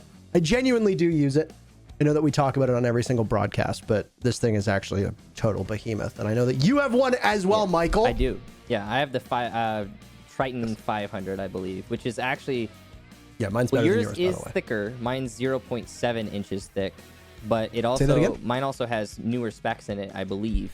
So I actually was confused by that. I looked up the specs, but your 700, I believe, has 2 generations behind. Mine's a generation behind. So... You didn't need to one-up me like that, okay? I wanted the... It's smaller and better. That's all I'm saying. Smaller. All right, let's get ready for map number 2, Clubhouse. It's DarkZero's map. They surprised probably a good portion of fans, by the way, taking Consulate 7-4 on a map that was maybe a little bit closer than the 7-4 scoreline would suggest. Will we see as closely fought a matchup here on Clubhouse? Probably. You're not here. Okay, but let me finish. Let's get into the match. I'm done. Hey, we got the ban phase. TSM's gonna get rid of Hibana. Hibana is banned, by the It's way. interesting because TSM was the team that used Hibana most often. In fact, it was Merc, I believe, who was playing really, really well on Habana. And, well, she's gone. That's going to make defending the basement a lot easier, as will this Capitao ban. Getting rid of Capitao is going to be, a pretty impactful ban. But let's just look. See, how much does TSM use Capitao when available? They play him 82% of the time when he's available, and when they play him, he's actually the second highest contributor to success on the attacking side as ops go for TSM. So another possibly statistic ban there for, or statistic-based ban for DZ. Right. And then the defensive bans will be Valkyrie and Wilmai, which are pretty bog standard.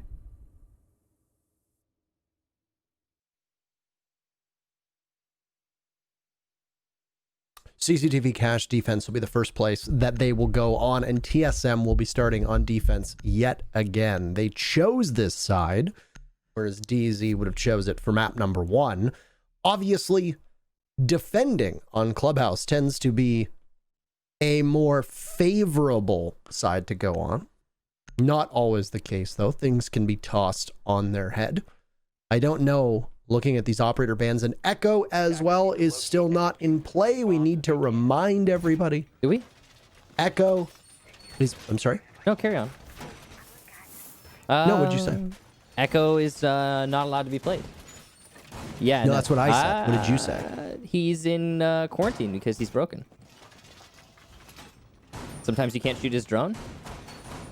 Can we talk about how funny the demonstration that Veli did is, by the way? I was dying of laughter. That was some good stuff there. Absolutely outstanding. He's just, all I hear is we're waiting to go live, and he's like, oh, I've got an idea, I've got an idea. How long do I have? It was one of the better plays in that map. Even though TSM lost the map overall, that retake by Geo was actually pretty massive. He pretty much won 2 fights he shouldn't have and got the C4 on a really crucial spot. So yeah, that was great from him. Ooh, that's some.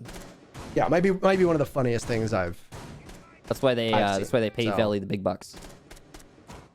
That is correct. So he can then blow it on ugly ties. That presentation segment. That's where 90% of $10 says I get an angry message from him about, like, you don't talk about my ties like that. Well, Veli, if you don't want me talking about your ties like that, you should buy nicer looking ties. I'm not mincing words here, Michael. All right. I'm pretty sure he just biased it as a meme. We have filled our maximum allotted amount of banter time. So Merc taking some early damage here after the wall gets opened up. Hot and Cold will Maverick trick it, and you'll see Eclipse on the buck open up the soft portion. That's a good start there for DZ. Very efficient use of the Maverick blowtorch from Hot and Cold. He didn't get any kills last map, but maybe this is the map. And, well, at least on the utility front, he's been doing a whole lot for his team, so that is worth noting.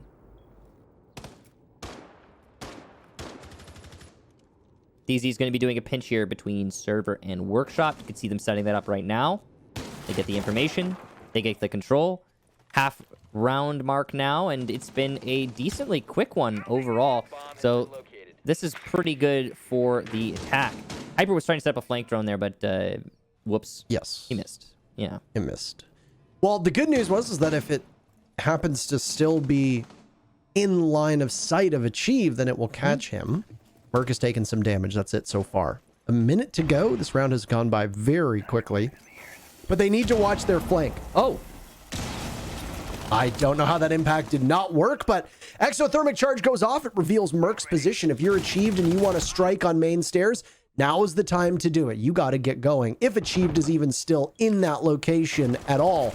In between a rock and a hard place is Merc in the corner of Cash. He'll get killed through the floor and or the wall and or we don't really know where, to be completely honest. Hyper credited with that very first pick. Chala shrugs off some damage as he engages over at the top of red stairs. He's got 2 breach holes that he's going to need to keep an eye on. So far, a strong entry from DZ has net them quite a lot of damage to their opponents. But Chala has the protection of a reinforcement. He'll toss out one of those toxic canisters. Achieved is on the top of main stairs. Here's his flank about to come into action. But Hyper is inside of logistics.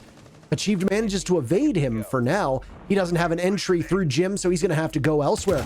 But now Hyper's fallen off of that position. It's time for Achieved to be able to capitalize on this. The rest of his team might end up falling, but there he is. He takes out Eclipse. He's got the play from the back. 1 second left, and he's the hero of the round as TSM takes it as the clock strikes 0. The flank coming in at the perfect time for Achieved, and TSM take round number 1. Massive flank there for Achieved, and you gotta wonder how that happened. We know from the early round that DZ had at least 2 drones set up on the main stairs holding for that flank, and it's really an easy call. Clearly, though, the members of DZ, as they were felled, did not get onto drones quickly enough.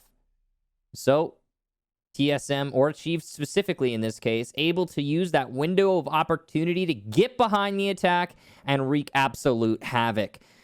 Good start there for TSM. They take their first round, but wow, what a hectic round. Despite the fact that TSM won it, they were this close from the jaws of defeat. It's always weird when I see you say this close, because everyone knows what you mean.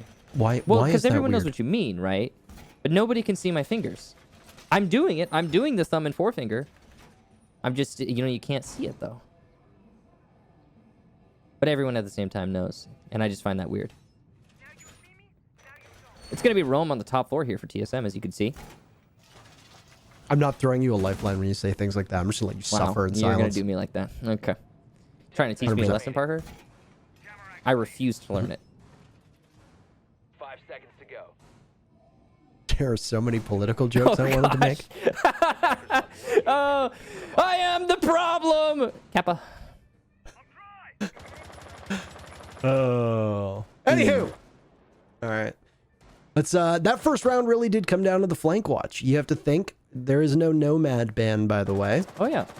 If she is brought, which she's not always a given, in fact, we actually don't see that much of her on a map like Clubhouse, but if she had been brought, or at least somebody had been actively sitting on that flank drone, they probably would have seen Achieved at that point. So, unfortunately for the DZ faithful, wasn't the case, and Achieved was a huge difference maker.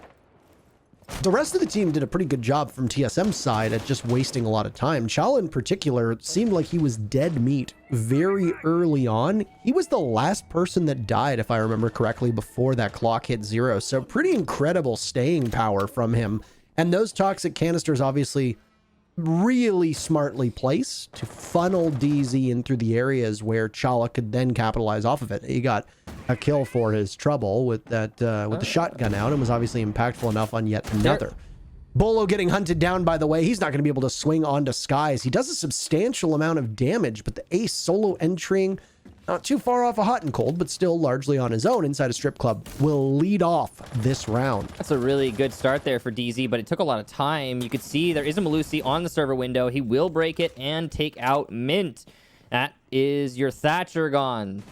So, no Kaid in play here, but he would be really useful if that pick had come with him in play. For now, though, it's just going to be the Mute Jammer, so probably the church wall won't get opened up, which allows the mirror windows to be more powerful. DZ trying to get that frag back. Merc stuck inside a workshop. He used the C4 to try and get aggressive. It did some damage, but no kill. You can see the Malusi attempting to retreat as well. Drone destroyed there, and that'll be called out. The Mute's position known, and Cliff just takes the fight and wins it. Now, DZ with the manpower advantage, but luckily, TSM have managed to rotate all of their players back to the site. And they even have mirror windows to make this hold that much easier. An aggressive play on the main stairs could catch out one of the players on DZ, but it's not going to happen as Pulse is droned in his position and will be forced to fall back. Gio will give himself some information as he looks for the safety and comfort of the bomb site, hoping to stop any hard destruction that could possibly go off onto that kitchen hatch. A pre-placed C4 with information in hand with that cardiac sensor, and Eclipse better watch where he walks, because all it's going to take is a simple press of a button. And there it goes, but it's poorly timed. Eclipse wastes and expends the last of his utility. Maybe not much of a waste at all. Achieved with another kill. That's his second on the round. He's not going to get much more as DZ come to blows with TSM, leaving Geo pistol in hand to try and stop hot and cold. but you're going to have to cover him appropriately. Dying seconds, what a clutch from Geo. No coverage from DZ. Goodness, that comes out of nowhere. Extremely well played. TSM take their second round in a row. That is a heartbreaker right there for DarkZero, and now 2 rounds in a row where DZ hold the advantage in every conceivable way and then lose the round because they don't watch their flanks adequately. Well played to Geo, well played to TSM, and what a round to take. Now, DZ have got to be frustrated with that. They're going to have to win on Jim, which, you know, should be the easiest attack for DZ in this map. But still, this scoreline could really easily be looking the exact opposite of what it is right now. And there's no real way to shake that. Yeah, I think it's pretty evident for even the most or the newest and inexperienced of viewers that this has very easily been a coin toss of a matchup. It could be 2-0 for DZ right now, which is not always something that we see. I mean, obviously the score lines don't tell the full story.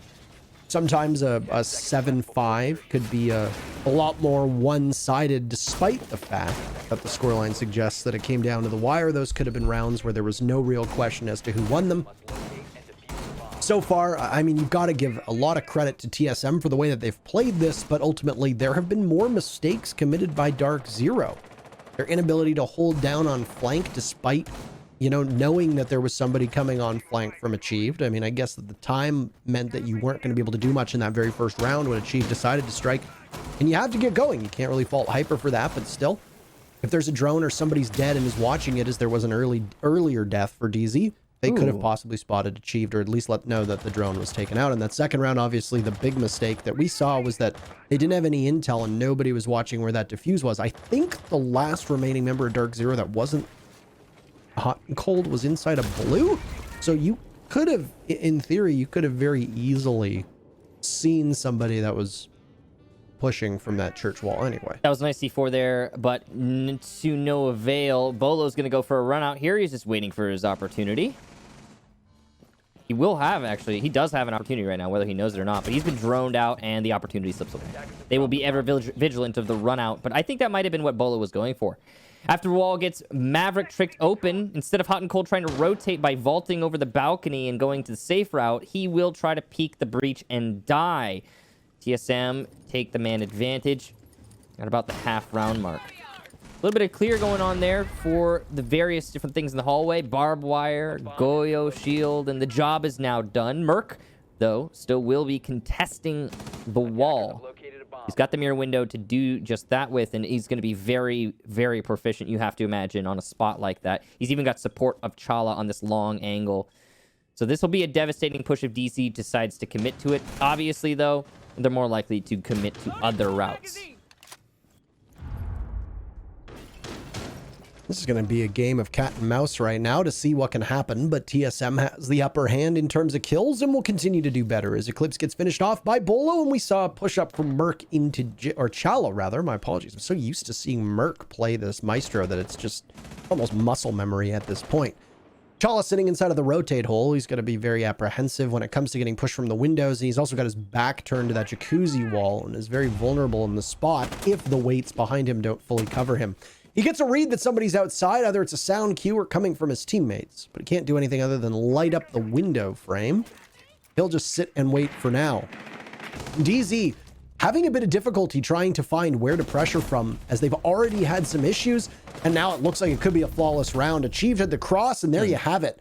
It was just a formality after those first two picks. TSM have come alive here on Clubhouse and have now completed a full cycle. They're up 3-0. That was the first round that DZ kind of didn't show up to, which is curious, especially on a gym attack of all sites. So what happened there? Well, DZ attempted to go for a cutoff in Workshop. That's why they opened up the single wall. They were trying to pinch onto the anchor, or rather the roamer, inside of Cash. And that would have given DZ a one-man advantage, assuming they do it flawlessly. They cut off the rotation. Okay, that roamer can't retreat. Now we just open up the wall and from server to cache. We pick off that player. Huzzah, man advantage established. Execute onto the site. But strangely, DarkZero didn't even try to clear out cache. So I guess they were opening the wall just to deny the rotation of the cache player. Now that's very confusing because the cache player can cut off the vault from the south balcony. And we had DZ players trying to vault the south balcony, which means that they willingly exposed themselves to a a player on the defense that they knew to be inside of cache. That's not a strategy, so I'm a little bit confused. That's very unusual for DarkZero. And yeah, the whole round kind of seemed like DZ was just sputtering about, trying to figure out what to actually do. It seems like they had the setup for the strat, they had the idea, the execution just was not there. And yeah, unfortunate for DZ. We'll see if they make changes moving forward. They're now going to go to a cache attack, though, and they've been playing better on this side at the very least, even if they haven't been winning it. Yes. I would say that even despite the scoreline, TSM have looked better on this map than they have on Consulate. You know, I know that's a point which we're going to agree upon. I concur. But thank you, Michael. I'm sorry. glad. It's going to be one of those days. Nothing but laughs with my good friend Kickstar. Wow. All right. Well, now you made it awkward. Anyway. Wow, that was heartfelt, and now I feel spread. What are you talking about? What was that voice? Aw, Parker. Aw, do you need a hug? Michael, I was actually wrong, by the way, about what laptop. Oh yeah, which one's that? It's the Helios 700. Not that I misnamed it. Well, yeah, okay. Whoops. It's the Helios 700. Yeah, and I have the Triton 500, I believe. Oh. Oh, what a shot from Achieved, by the way. That is a... He's going to get punished for it. 50% of his HP removed, but he's still coming out of that one obviously better off than engaging with it, especially taking down Hyper. TSM are just an unstoppable force right now. They're going to try to meet an immovable object as... Oh, that's as free a kill as Bolo is going to get. I don't know if Mint was on his phone or not, but he gets picked off trying to return fire after Achieve had been punished down below. So DZ with a minute left. They've got 3 bodies to TSM's 4. TSM also chocked to the gill with utility. A small explosive leading from Lounge will put hot and cold on Pursuit, and the Malusi of Bolo will just be a little bit better. Diffuser being pinged out as Gia will retake down below, and Eclipse and Skies will now have an even harder job. They're not doing too bad of it, though, as they find 2 kills to immediately equalize, and Skies has another in his line of sight. The Diffuser will be the bigger task. There goes Geo. This was a 2v4 for DZ, and now it's a 2v1. Chala will have to be the hero against both Skies and Eclipse. All 3 of these gentlemen have been involved in the professional scene since the dawn of time. A lot of experience at the moment. There goes a toxic canister to try and stop them. 1 kill for Chala. He picks off Skies. Wall opened up. It's going to need to be Eclipse as he looks for the flash, but Chala's playing against it beautifully. No, he misses the shot, but he doesn't miss the second time. 4-0 for TSM. Big ups to Chala. That first missed shot was a little bit sus, but he managed to get it in the end. So, what happened there? Well, at the beginning of the round, Bolo was the unsolvable problem to DZ's attack. In Lounge, he wreaked absolute havoc, preventing the clear underneath, preventing the clear in Garage, and just overall doing very well. Not only in delaying, preventing, and killing, but in his presence alone. Great job to Bolo. He finally got picked off, though, thanks to the diligent patience of DZ. Eclipse was doing a great job there, just being in the right time. Or sorry, in the right place at the right time, pardon me. Now, following those picks that DZ managed to get down below, finally getting what they were, targeting for, the site push looked like it was actually going to go the way of DarkZero. They managed to even establish the man advantage because of the overcommitment from DZ downstairs. But you talked about the experience in all these players, and, well, Chala's certainly showed there. He pushed up aggressively into server, knowing that if he lost control of the bottlenecks, the rotation on 90, and the window vault from Rafters to server, then Chala would ultimately lose the round. He also knew that he had the best weapon you could possibly have, or the best weapon set even, between the SMG-11 and the SAS shotgun, to hold those bottlenecks at a close range. So Chala did exactly that. Well, I gotta say, we've seen TSM already win this half, and they're doing it fairly dominantly. Some flashes of brilliance from DZ, but overall, TSM just seemed to have an ever so slight edge round to round.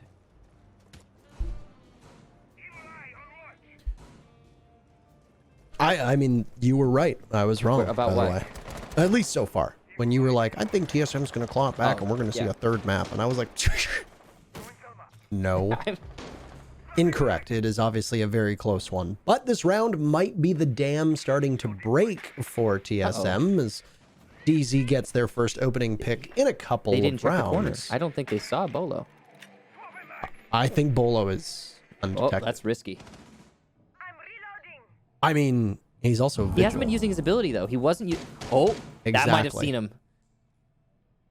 No, I think it's looking the other For way. a brief second, I swear. We'll find out, I guess, in a few seconds. We'll wait and see as Bolo literally sits on... I think he's on the urinals. Oh, close again. Did that one go by him again? I don't think that one saw him either. I think they... No, it didn't. No. Oh, it finally will. There you go. Now they finally seen him. Okay, there you go. He immediately engages his cloak and he runs right into the waiting arms of Skies. The Thermite is there, prepped and ready, and DZ will continue to push forward. They seem to be doing a decent job on this entry, and they have command now as TSM seems quite insistent on just giving up early picks. None of these players from TSM are currently supported. They are all making individual plays, and even though it looked like Achieved was going to be doing a good enough job there, well, obviously it wasn't enough. So that's going to leave Chala in a 1v5. This is extremely challenging. Yeah, it's not going to happen. We've seen the SAS operator in the 1v5 multiple times through this series. Usually it's actually DZ. But no matter what, it's just not going to happen. Flawless round for DarkZero. Well executed. You kind of summarized, honestly, the analysis of that round. What really happened when you were talking about how TSM is trying to take individual fights. That was really their major undoing.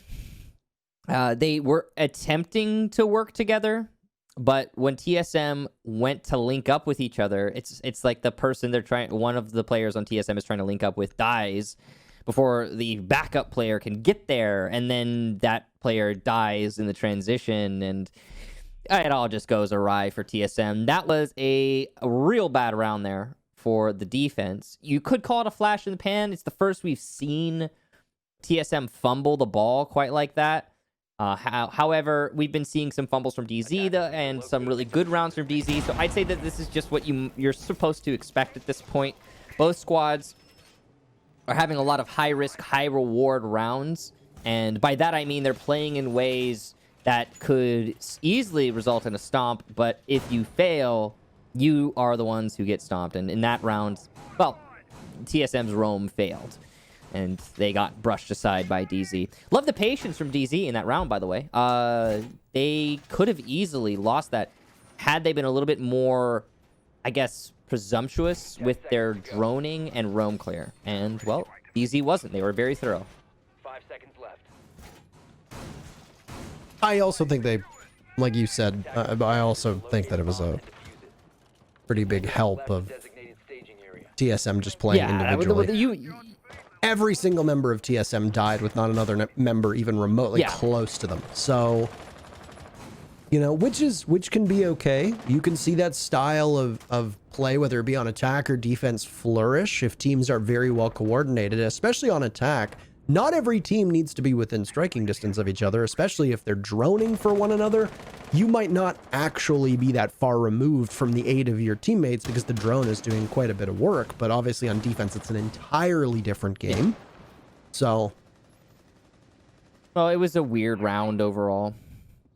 I mean, whether it was the individual play or just the setup. High risk, high reward. No matter how you look at it. But this round, here and now, 2 minutes left. DZ Well, I think they're trying to clear out the roamers. There's quite a lot of them here for TSM. And that is known to DarkZero. C4 goes to the... Okay, there's...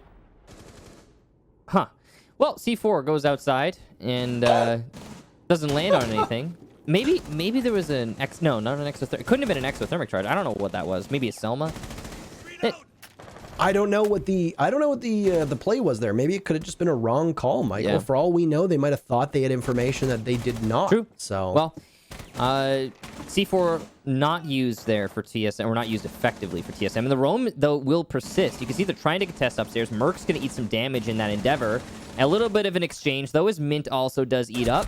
Geo and Merc both downed and both finished off. So TSM now back foot. And it'll be a third kill for DZ on the roam clear as the Chief goes down. Well, Parker, they heard you, and TSM was trying to play more together, but ultimately it just made the kills come, well, more together for DZ.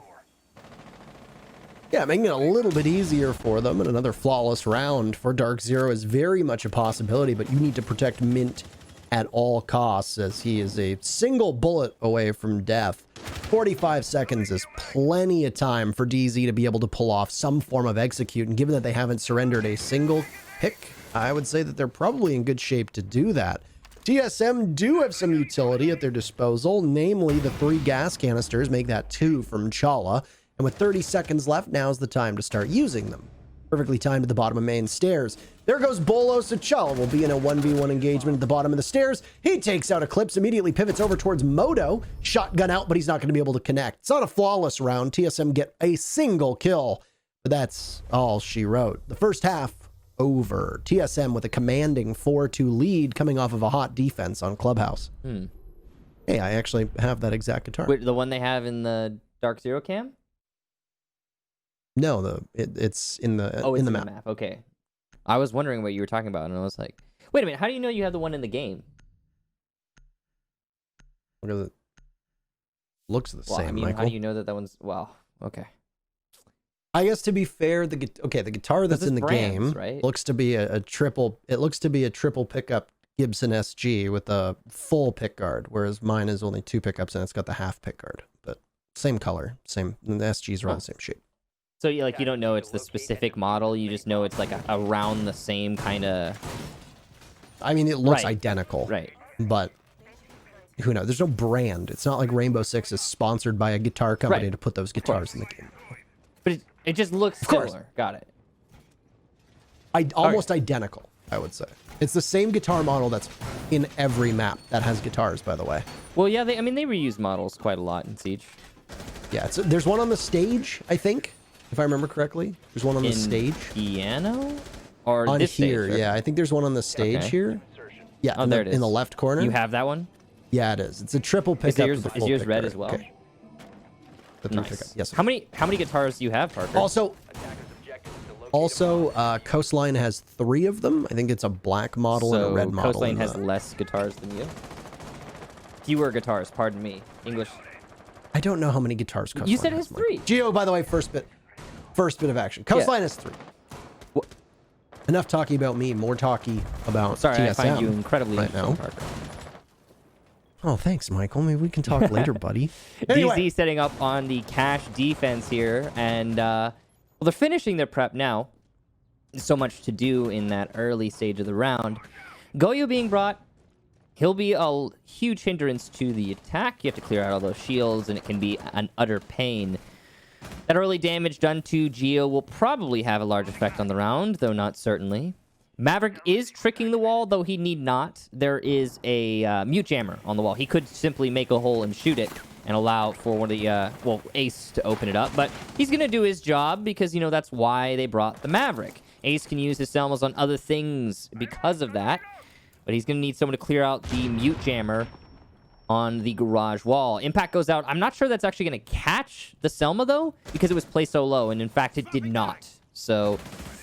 unfortunate there for DZ, or Mint specifically. He cannot get that Selma. It's just too low on the wall. He's going to have to rely on the mute jammer to save it. All Pressure from TSM right now is going to be up top, leading onto the balcony with Bolo down below. Not obviously having as hot of a game statistically as the Bolo fans, whatever you want to call them, are used to him Stands having. is appropriate. They're quite fanatic. They are. A lot of people are like, what does Stan mean? It's like, you ever hear that song Stan by Eminem? That's what it means. It is a rabid fan. Like the character Stan from the song. He is obsessed. That's why they're called Thank you, Stan. Parker, for the history lesson. Though it is a much nicer term. It's not used in a negative fashion. Eclipse doesn't understand that there's a cross, by the way. Final minute left of the round here.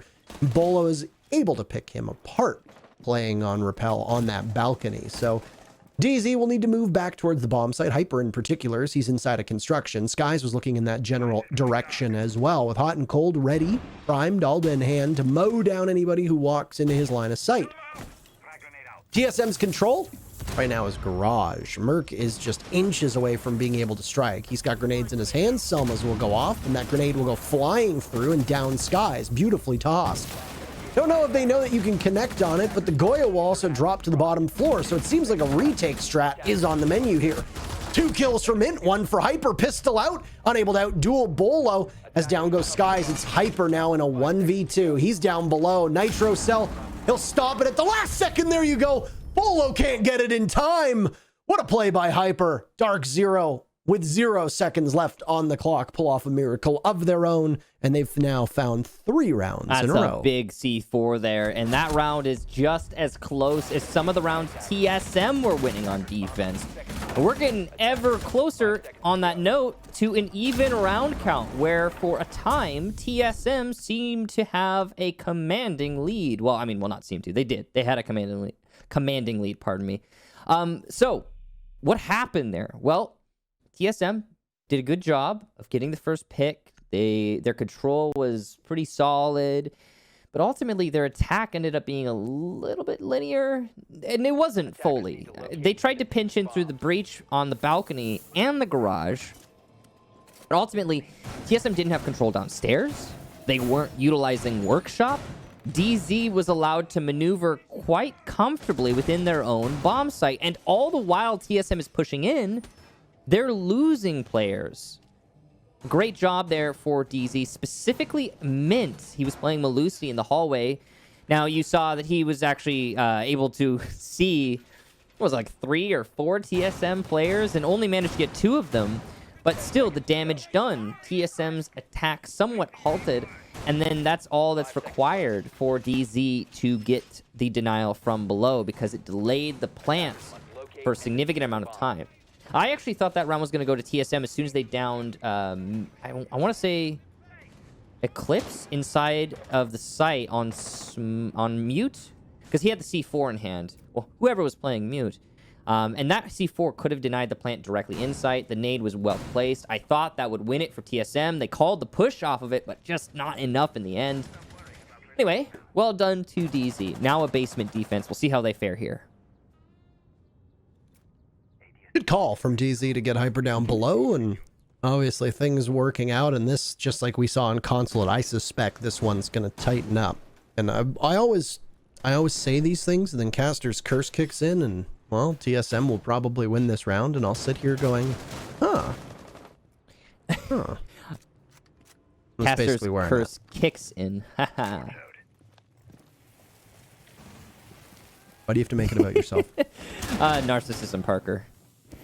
You should know. Ah. Oh! DZ gonna have to deal with an open moto in just a second here, as Merc opens it up with his blowtorch. Now, TSM have full control of the top floor. This is interesting. DZ are not trying an extended roam, which is pretty standard, actually, on the basement these days, because you have to delay. You have to, and if you don't, the attack is given basically every opportunity, which is going to be the case in this round. Whether or not TSM can turn those opportunities into wins is a different story, but they've got the control they need. They're going to open up the drops they need, and the execute can come from just about anywhere. It'll be, as we haven't said in a while, hell in a cell when the attack actually gets to the site take.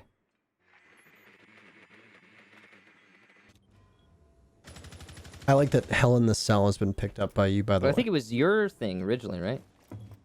I took it from Easily. All credit goes Okay, there to we go. Easily. So, Kev is significantly funnier and far more clever than I could ever be. And I do hope that at some point he turns to casting or commentary, should he end up no longer being an active player. That's a tough bit of recoil for the TCSG in the hands of Eclipse, as Geo is really low on HP, finds his second pick now as he governs over the hatch. And Michael, it's happening. It's happening. TSM is going to win this round. It's mint in a one. That's it. And they won the round. And I am... You are? Remember when I said that, oh, DZ's working their way back. This one's going to be real tight. And then I said, and the caster's curse suggests that TSM is going to win. And I'm going to sit here going, oh. I'd like to let you know that I am indeed sitting here going, oh. It's okay, Parker. It's not your fault. So the chat will blame you, but what do they know? Not your fault, Parker. They're there. That was me patting Parker on the back from thank you. I across the appreciate two that. countries. Anyway, the execution there. Yeah, big round for Geo. He got 2 kills, as you mentioned, on a sliver of HP, we can call it. It was really like more like 15, 20. Could have died to anything, didn't die to anything. And TSM took those 2 entry kills and turned it into an absolute wipe. I thought it would be more of a brawl. I thought DZ would show TSM a fight, but not so. Geo pretty handedly got that entry, and it just all turned into chaos for DZ. Now, that was just one round. DZ is going to re-up on the bottom floor. We'll see if they can manage this the second go-around. I think it's going to be less one-sided this time. I am curious to see if DZ is going to roam. That's my main complaint about the DZ setup last round. Because, again, when you don't roam on the bottom floor, you afford every opportunity to the attackers. Like you just give them the 2 top floors. The attack wastes no time droning them out, clearing it out, and starts using all of the time on picking apart your site. And even though Capitao is banned, which I'm guessing is why DZ banned Capitao, because they wanted to anchor down here, it's just still not easy to hold this the way that DZ is trying to.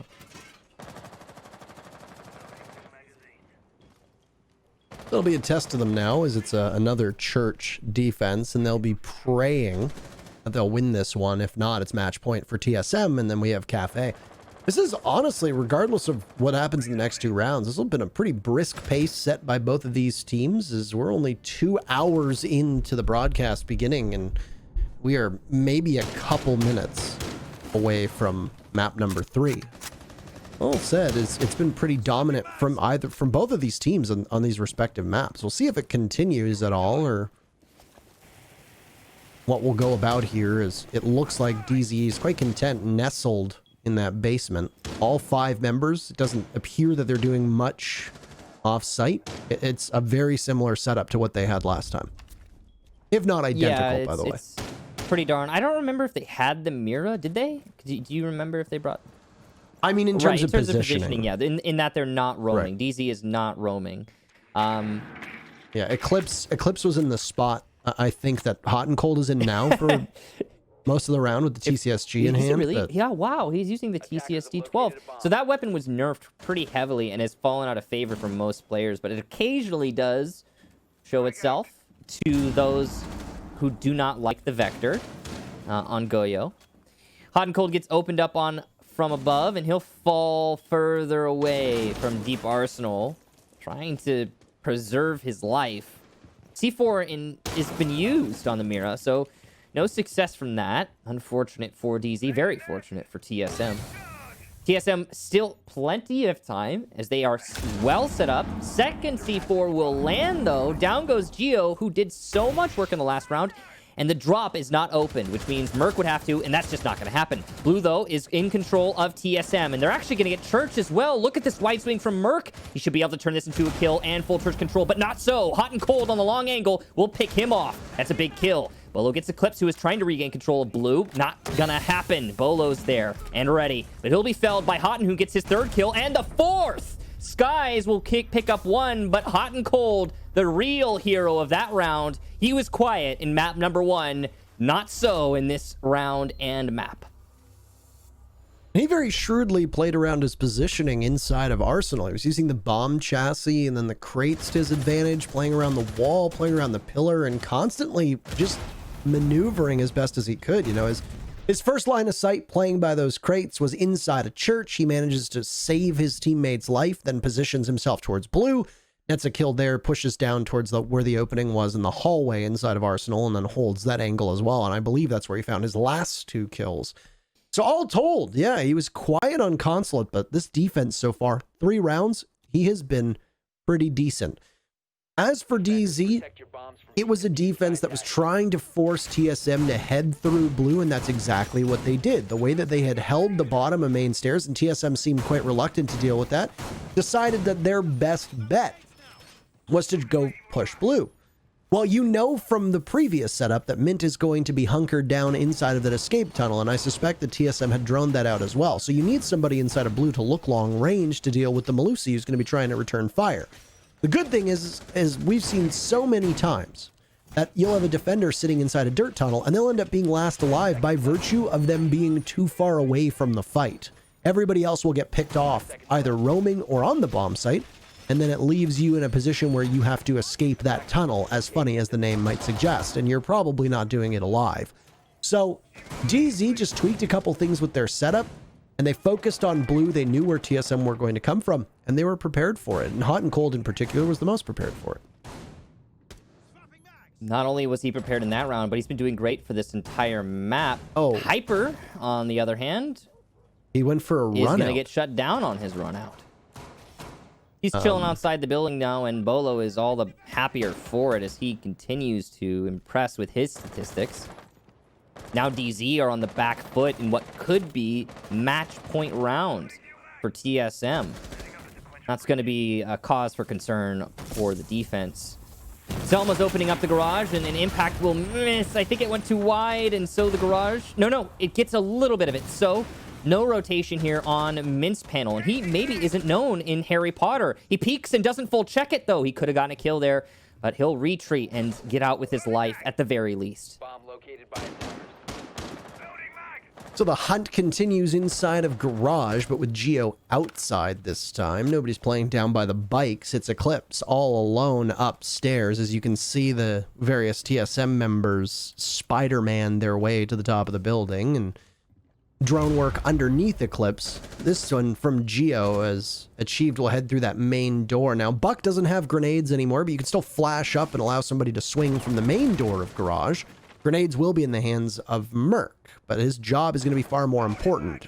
If he has already opened up the wall leading into CCTV, then I suggest that it might actually be a little bit less important, and it does appear that that wall's been opened. So you've got one wall open, you've got some of the garage opened. TSM are just slowly closing in on DZ and are juggling their gadgetry quite well. Off go the ADSs as Eclipse looks for the fight towards the doorway. Takes out Geo, ready for the second as the grenade moves.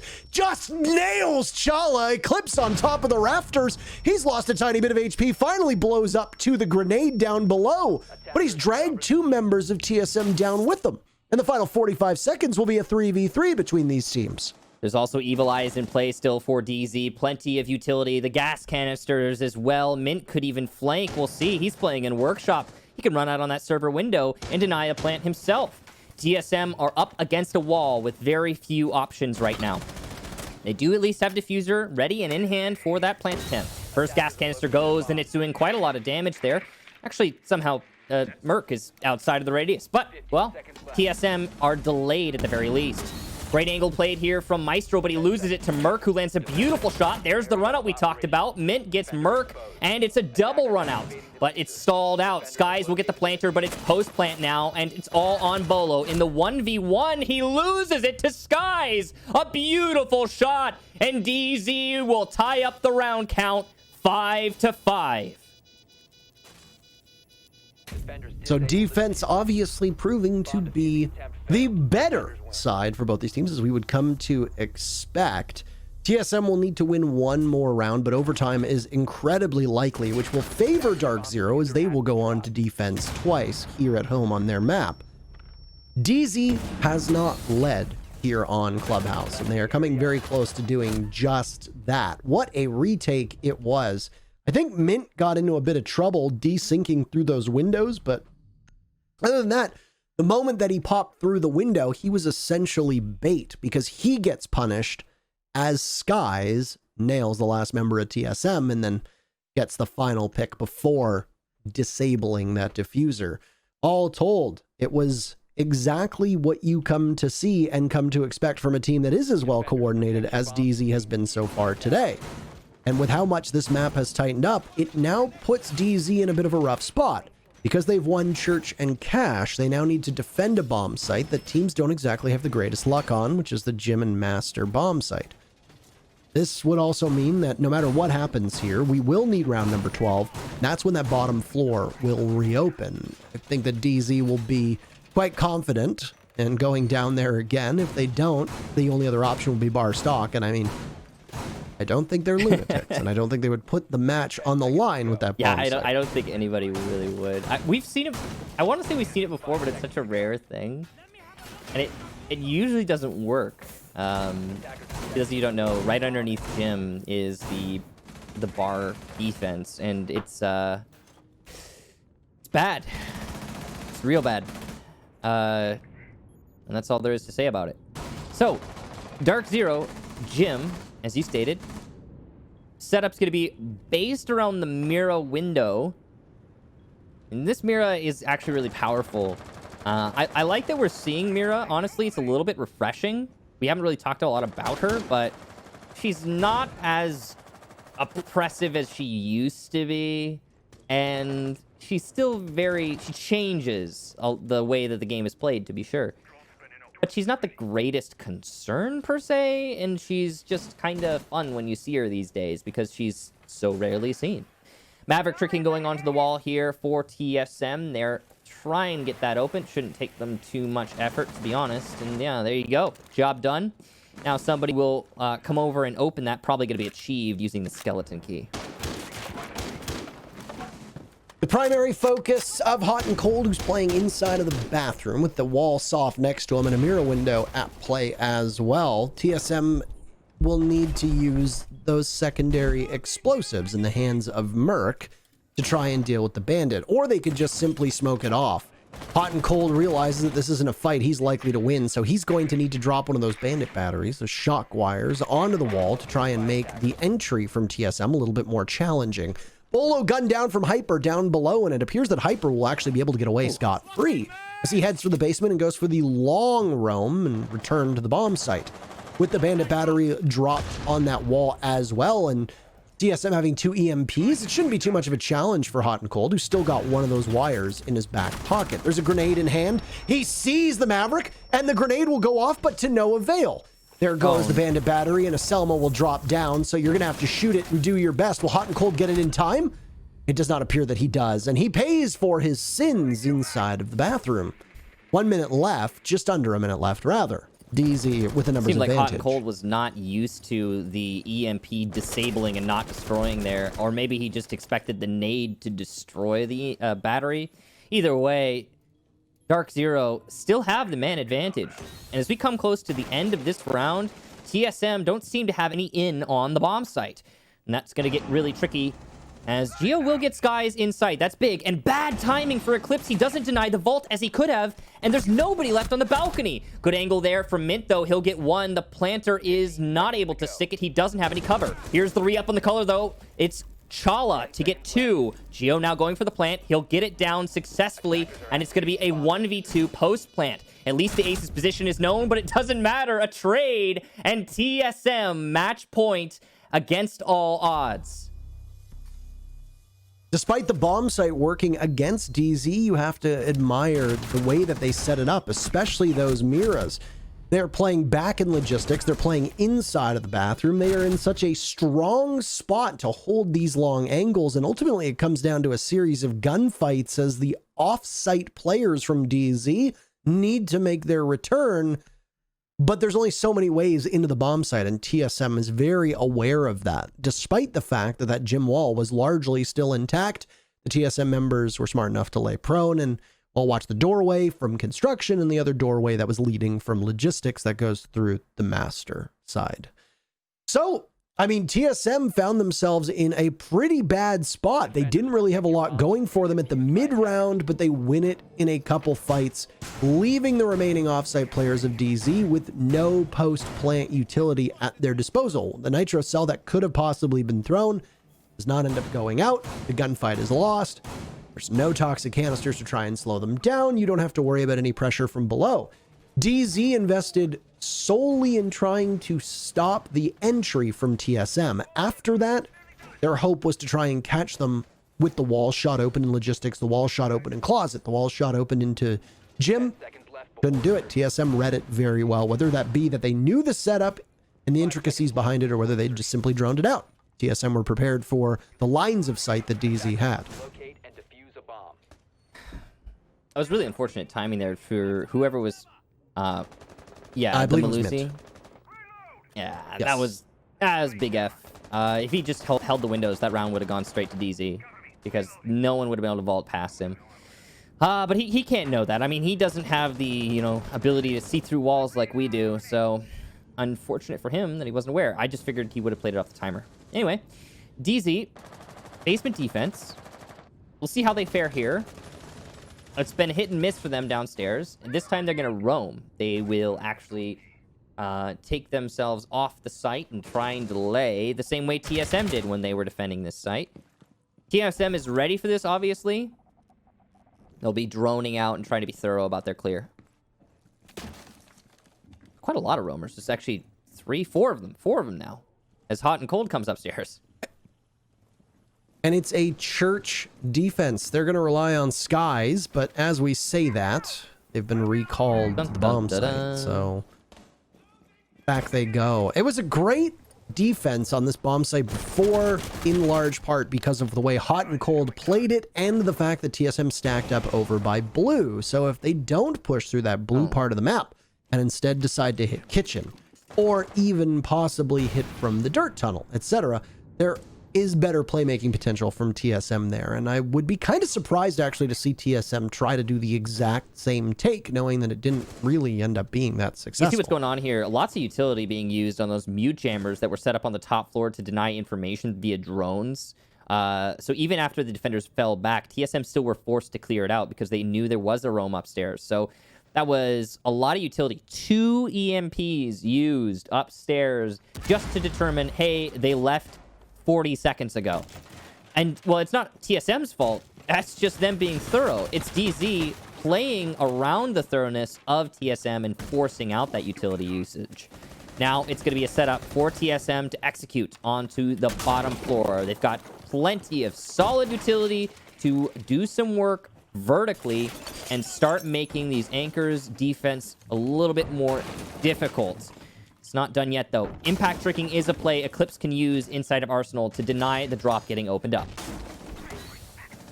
Bit of a miss from Eclipse onto the legs of Achieved a couple seconds sooner, and that could have been the death of the sledge. You're going to need to impact as well as you can. I can't tell if it actually was successful. Next exothermic charge is going to go. There goes the impact, but no, it should be able to go off right in front of Geo. He'll need to do good coverage work. Hot and Cold falls. He's the very first casualty, but then Bolo joins him right after.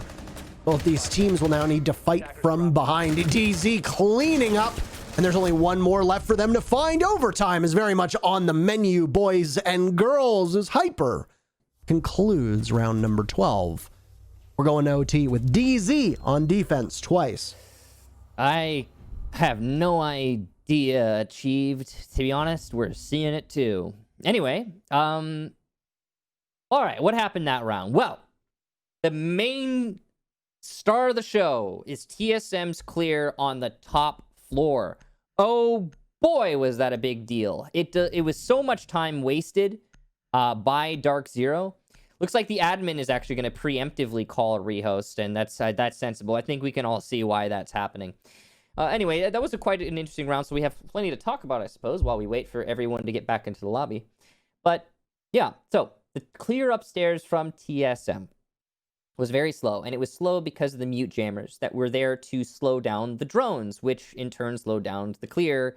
And, well, TSM has to clear it. They need to know they're not going to get flanked when executing onto the basement. So DZ's lack of roaming downstairs forces TSM to take the upstairs roam more seriously when it eventually does happen in that round, which wastes just too much time. The attack, even though they're able to get the drop-in kitchen opened up, is up against the clock now, and they looked really desperate. When TSM was forcing their way into kitchen, they were also trying to pincer in through blue. That is a typical pincer movement, and it usually works if you've got enough time, but since TSM is rushing, Hyper by blue is able to wreak absolute havoc. He destroys TSM's push. That's the second prong of the attack, and the first prong, it just has no option but to drop through the kitchen hatch, and there's plenty of defensive guns waiting for that drop. So time and no picks results in TSM collapsing, and so OT we have. Yay.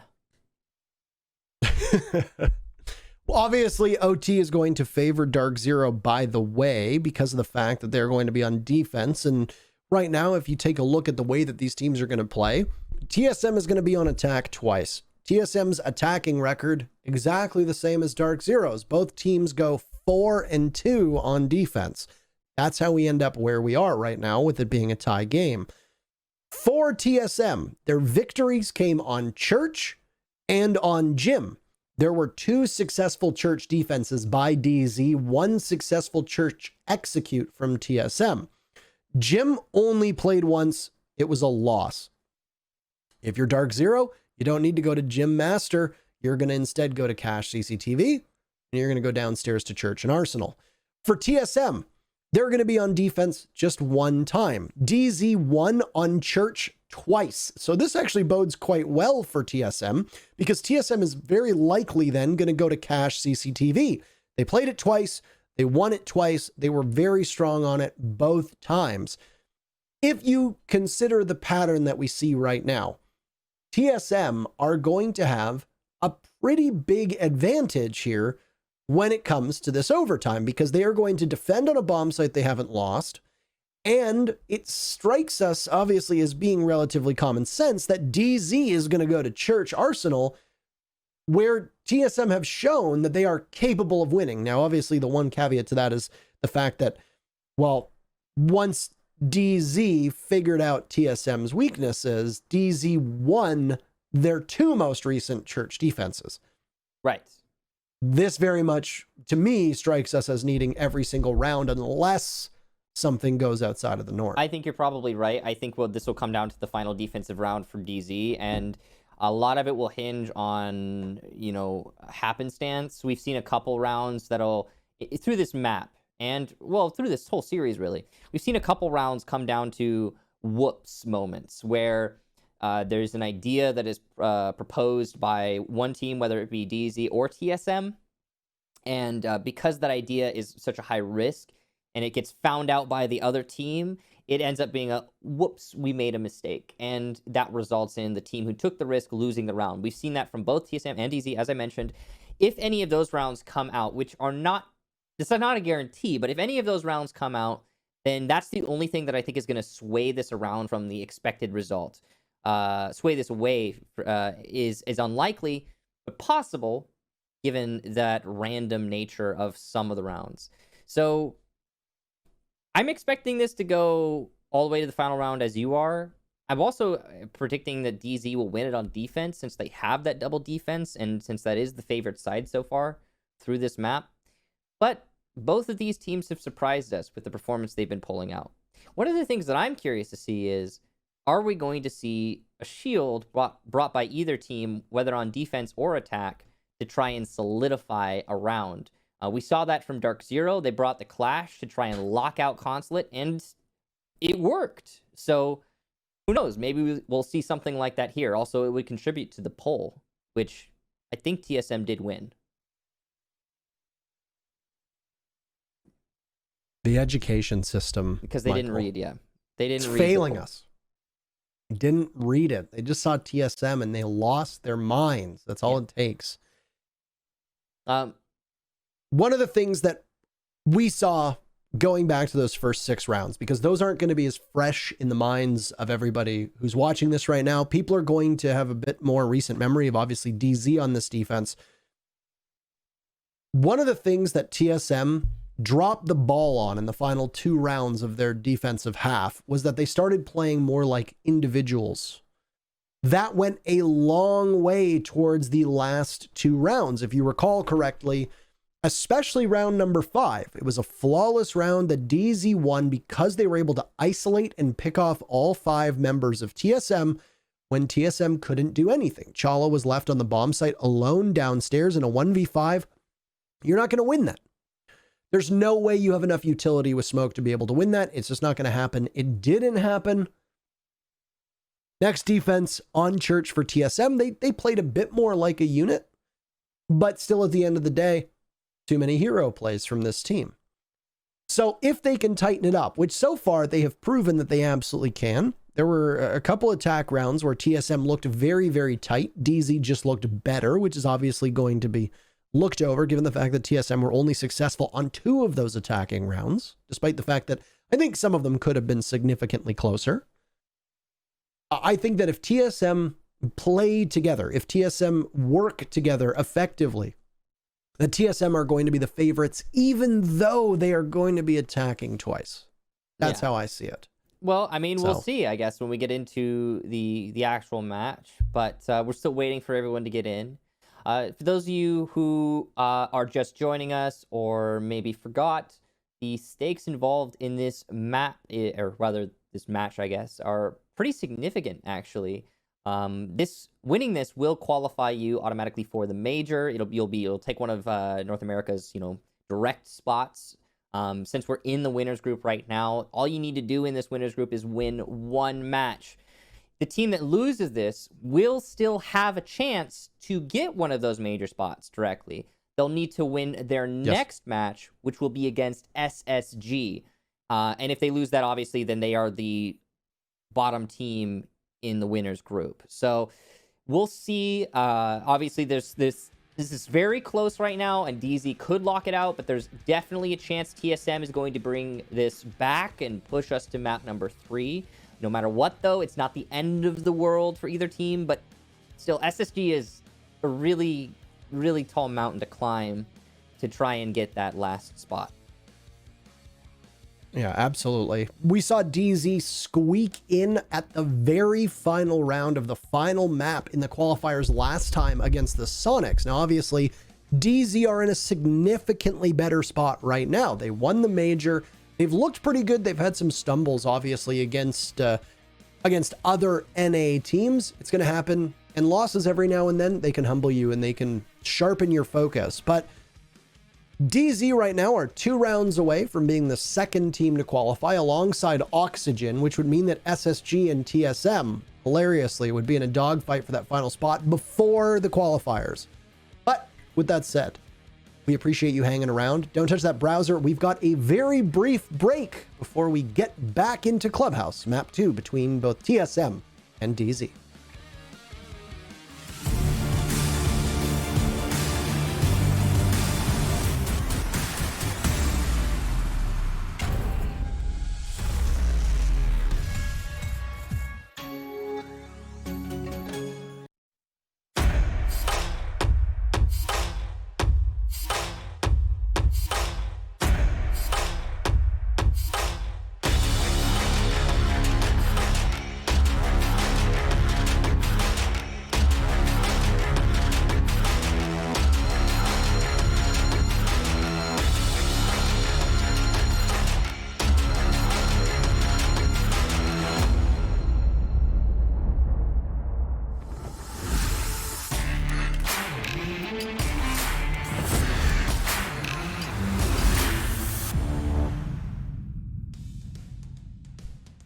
Thank you so much for your patience. Welcome back. There is a major spot on the line for both of these teams. And right now, DZ is on the razor's edge of being able to capture it. They're only 2 rounds away.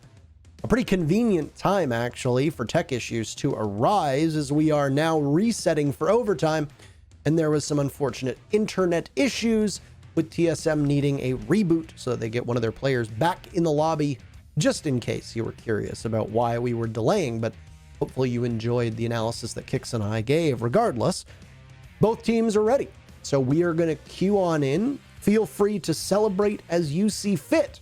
This is a technically 3-round shootout to see which of these teams is going to come out on top here in Clubhouse. DZ wins, Michael. They get the major spot. TSM wins, we get Cafe.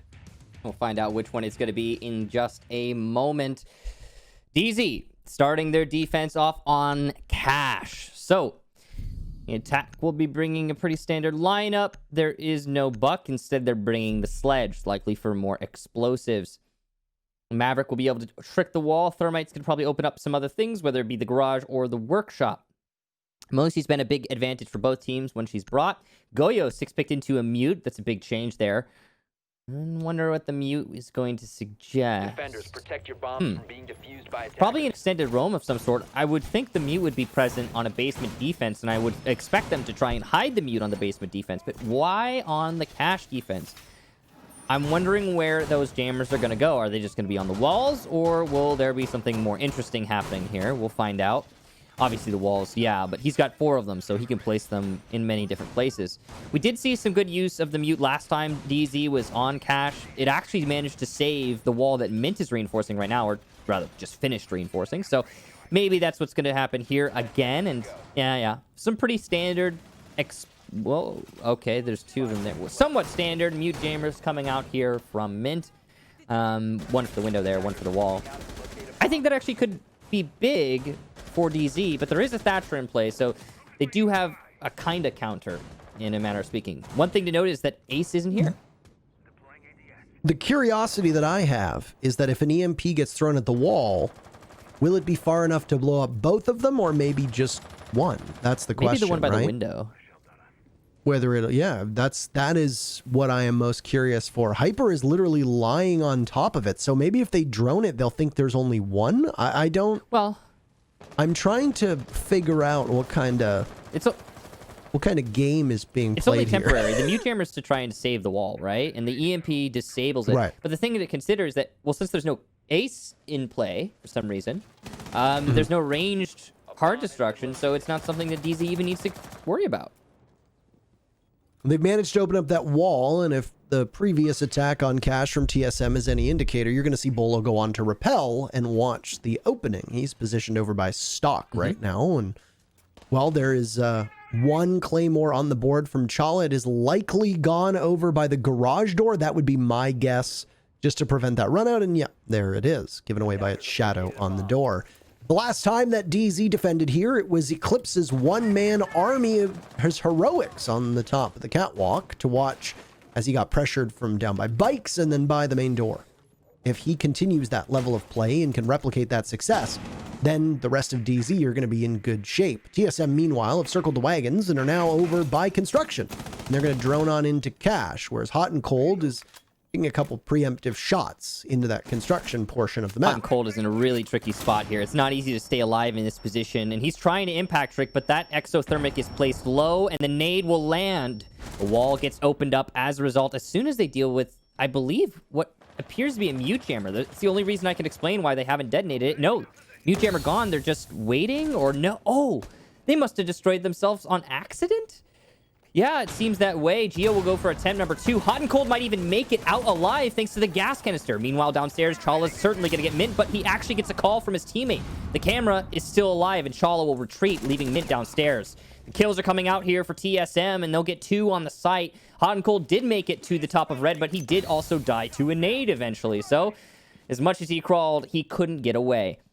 TSM in full command of this round, but they only have 20 seconds left for the execute. And these gas canisters are doing a great job of delaying the round and forcing TSM into a worse and worse position. Mint doesn't have C4. He's got an impact, but he might be able to deny from below. Skies gets 1 on the entry, but it's a back and forth that Bolo comes out on top of, leaving just Mint in the 1v3. He needs to deny for but 3 more seconds. If he has the info, he'll be able to do it. It's right above him, but he doesn't. He does not have the information. He'll impact fruitlessly. And now a 1v3 retake in a post plant, but he'll at least get a single kill. Pistol out. He can reload. He's got 40 seconds. He needs to realize that. Forcing his way into the garage. He's looking for a way up. Goes for the run out. And the Claymore that was placed at the beginning of the round will clinch it out. TSM win the attack and take round number 1 of OT. Claymore, no more. Oh, gosh. Tough to do when you have no intel. Everything started to fall apart for DZ on what I'm sure was the chaotic situation involving Mr. and Cold. As you have to expect that he knew a grenade was coming. He gets flashed out. He turns away from it. You know there's no ADS charges there. You don't have to worry about magnets. So a grenade is about to get dropped on your head like an anvil. And it does. It blows them up. And then TSM were able to sweep in, even though they did have that issue with the exothermic charge on the construction wall, whether it was of their own doing or somebody else's. On DZ's end, we don't exactly know. But regardless, you had to expect Houghton to try and get out of that position. Now, the thing with where Hot and Cold was sitting was he had impacts, presumably in his pocket, that he was going to try to stop the exothermic charge, and he was very concerned with getting pushed from the doorway of construction in case somebody was posted up there. And obviously there was no information for him to read off of, but he needed to be able to get out of there as quickly as he can. TSM also had Bolo at that opening in the CCTV wall. Now, just having that wall open for as long as it did meant that Eclipse, who was playing on Catwalk, wasn't really able to make it back to that B-bomb site safely without somebody watching him. It also meant that a cross from the top of Red to the B-bomb site, or even into Cache, would need to be done by the rotate that Skies was playing off of the top of Red. And because of that, TSM were basically able to pinch and separate the members from DZ just by holding 2 different positions, which was inside of construction and out on the balcony. That focus that they had on opening up that wall really, really early significantly aided them once they transitioned over to construction. So now DZ has to replicate TSM's success, and that is not an easy task as, well, the attack has been really strained to win for both teams so far through this series. Selma's opening up the wall. No Maverick tricking this time around. They didn't bring a Maverick, instead opting for a Thermite Ace. A little bit of a different thought process there for DZ. But this works out fine, because you do have the Thatcher unbanned.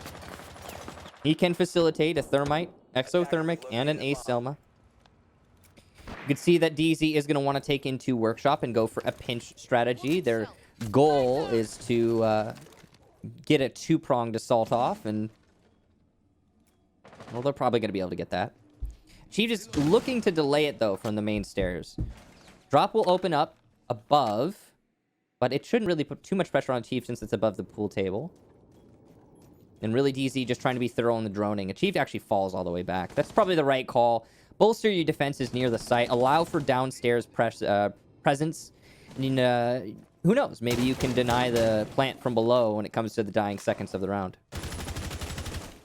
Let's go all the way back to when TSM defended Cache and they allowed Achieved to exist for as long as he did, and then DZ got caught from the back due to none other than the flank of Achieved. And if he can be as strong as he was on those main stairs, then he's going to be in a great spot. Bolo, first engagement.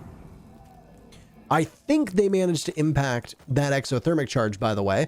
So Skies is going to have to go for it again while being very cautious of Bolo playing down below. Impacts will be successful yet another time. It's Bolo to use his second explosive, and Eclipse gets punished by Merc. Only 4 kills left for TSM to propel us to a 3rd map, and they are in a good position to do so right now. Great position at that. 7-6 for TSM, and they're looking to make it 8-6. No 3 rounds as I'm sure most would have hoped. TSM on the flank, though, will be shut down. Bolo not able to do any more work. He did great work, but no, he's shut down. And on the entry, DZ is really coming alive. 2 for Mint, or rather Skies, and 1 for... Well, there's the 3rd. Sorry, I couldn't get it all in. DZ, an absolute collapse into the site, and they leave no time for banter. What a vicious execution. Yeah, holy smokes. They just absolutely steamroll on in, and the attackers are having an absolute coming out party right now. They are doing so much work on attack, picking through these defenders. Despite the fact that DZ had the advantage of defending twice, it hasn't made much of a difference at all. So you have to roll the die here on this 15th round. No matter what, we are going to go all the way. And DZ are going to go downstairs to church, which is, I don't think, the wrong decision to make. This is not the bomb site that they were perfect on. It was cash. They lost it for the very first time just 2 rounds ago. They looked much better the last 2 times they went down to church. And they're bringing the lineup that was as effective previously as it was the time before that. Yeah, I agree with you, Parker. I think this is... Well, you said it a little bit more carefully. You said, I don't think this is the wrong decision to make. But I would go so far as to say bottom floor is the right decision for DZ. As you noted, it's been hit and miss for them, but they figured it out in the end. DZ figured out how to defend this bottom floor in the end.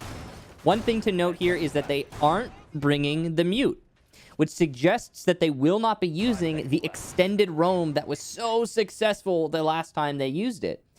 They're trying to keep TSM on their toes, and I think DZ will benefit from that at the very least. However, I am also very worried for DZ. If they don't delay at all, TSM's execution onto the site is liable to be lethal.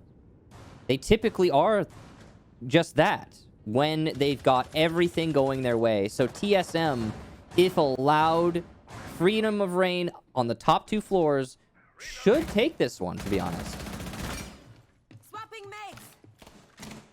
Let's see what they can do. As Mint on the main stairs got a little bit brave with his engagement before heading on back. DZ are not putting anything at risk right now. Nobody off site, keeping them all close enough. That initial skirmish that had happened, which was Mint basically just firing into the wind, will not do anything, as you can see.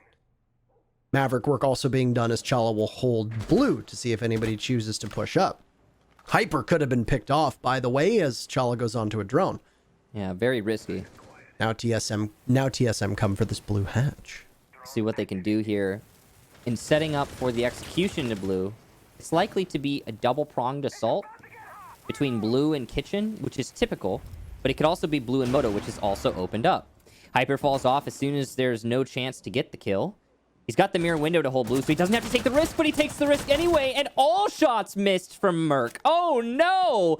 Only the ankles exposed there for Hyper, but still, nothing landed. Damage done to achieved, but it's an exchange, as Houghton eats some of his own from the L85 of Sledge.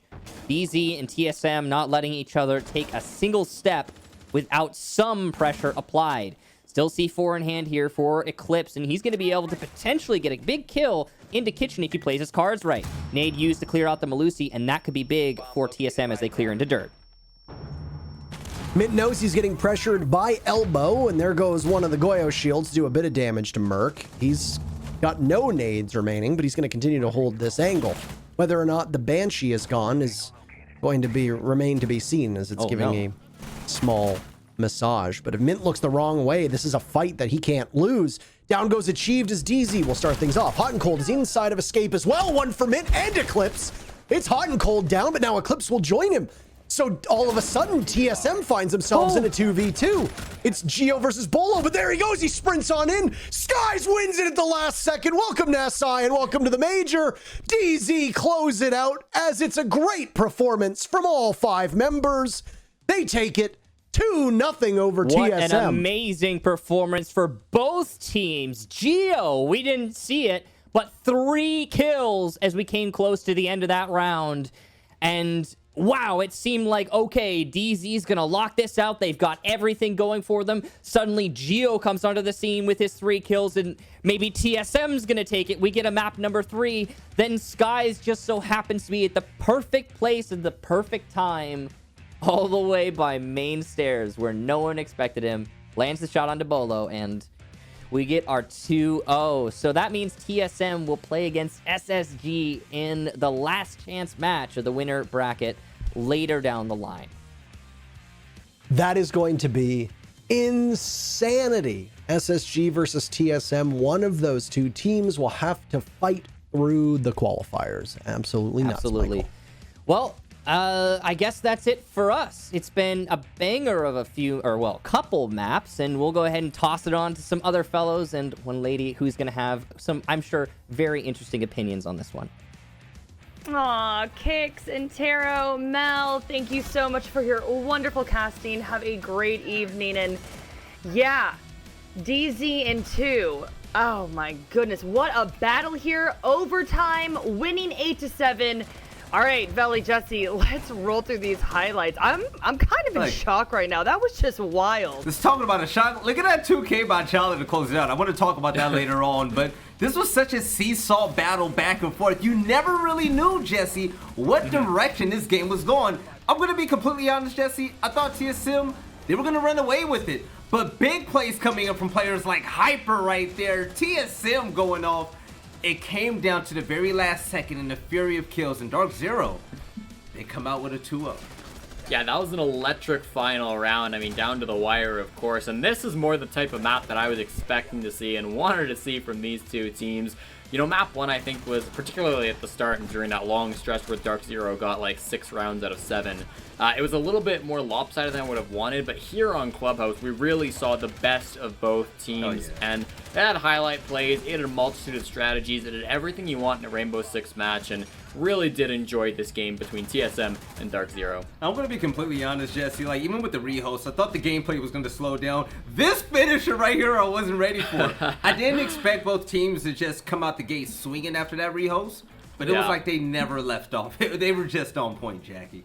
Yeah, they were definitely on point. And Veli, I know you don't have a telestration presentation for us this time around, but honestly, I was watching chat, and usually, you know, it's bolo, bolo, bolo, but to give TSM a little bit of credit here, I mean, I was seeing a lot of Chala, Chala, Chala. They put up a great fight. Just, I mean, I know that was 2-0, but man, that last map, it was real darn close. Yeah, it was really close, but yeah, it wasn't Bolo. To me, it was Chala. Chala was just amazing for this roster. So it all started off with clutch plays coming in from TSM. You saw Gio with the last second pistol kill in church, right? But then after that, Chala with the shotgun, CCTV playing Ring Around the Rosie.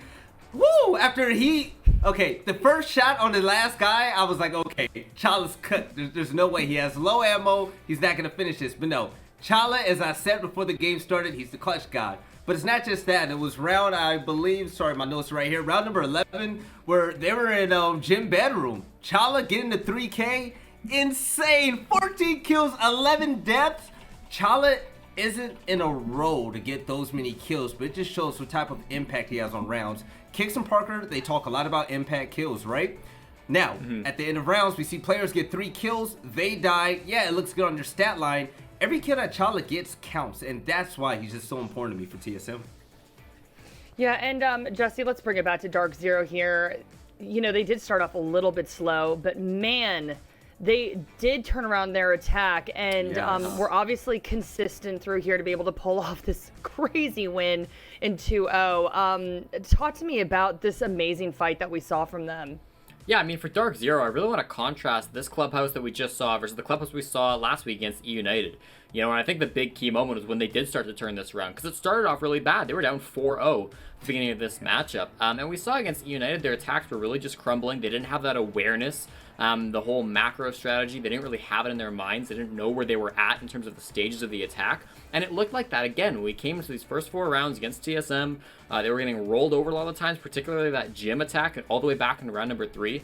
Looked absolutely lost, but then TSM started to get, I think, a little bit more aggressive. You know, they started taking more individualistic gunfights, and DarkZero really took advantage of that.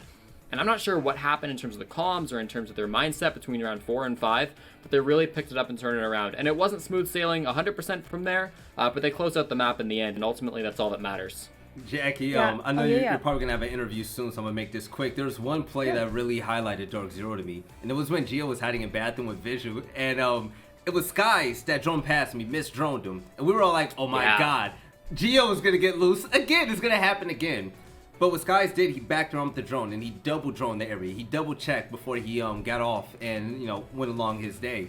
And the fact was, he saw Gio, he got the pick on Gio, got the 2K, And it seemed like DarkZero, they took their time and just really handled their 1v1s, and that was a really big heads-up play by Skies. And that's why, to me, you know, he's definitely MVP of that second map. Yeah, actually, Veli, I was going to ask you all about who you thought really stood out. I mean, to me personally, I did think it was Skies. So since Veli kind of put in his vote for that, Jesse, who stuck out to you a lot? I mean, maybe you totally agree. Yeah, 100%. Skies. It was Skies on map 1 even, and it's Skies on map 2. I mean, even just looking at the overtime, you know, in some sense, the most important rounds of the match. I mean, both of those rounds where they won, a lot coming off of Skies. Skies entering in through CCTV in round number 14, and then 15, of course, that last kill, the 1v1, the one that sends it home.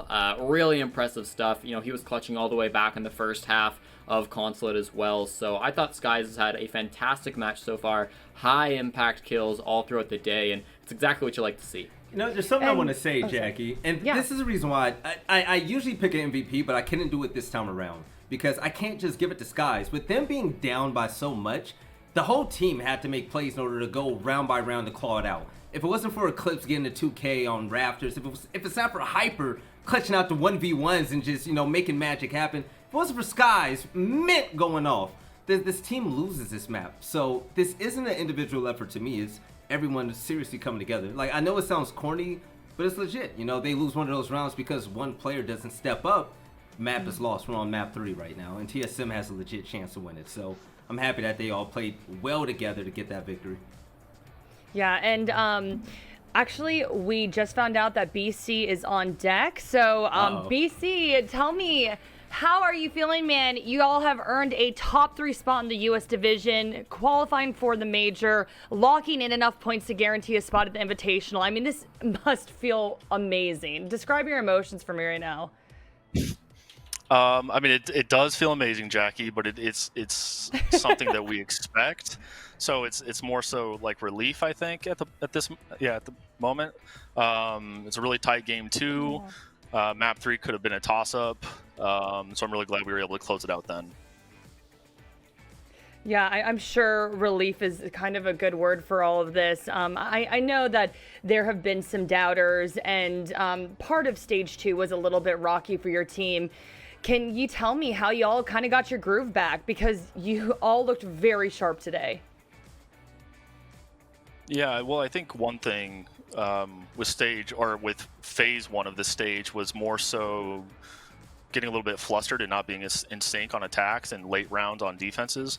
So it's just something we really lean to in practice, like just making sure that everyone is aware and segmenting how rounds should look like and how they should sound. And we just put a lot of effort into making sure that it would resemble that game day.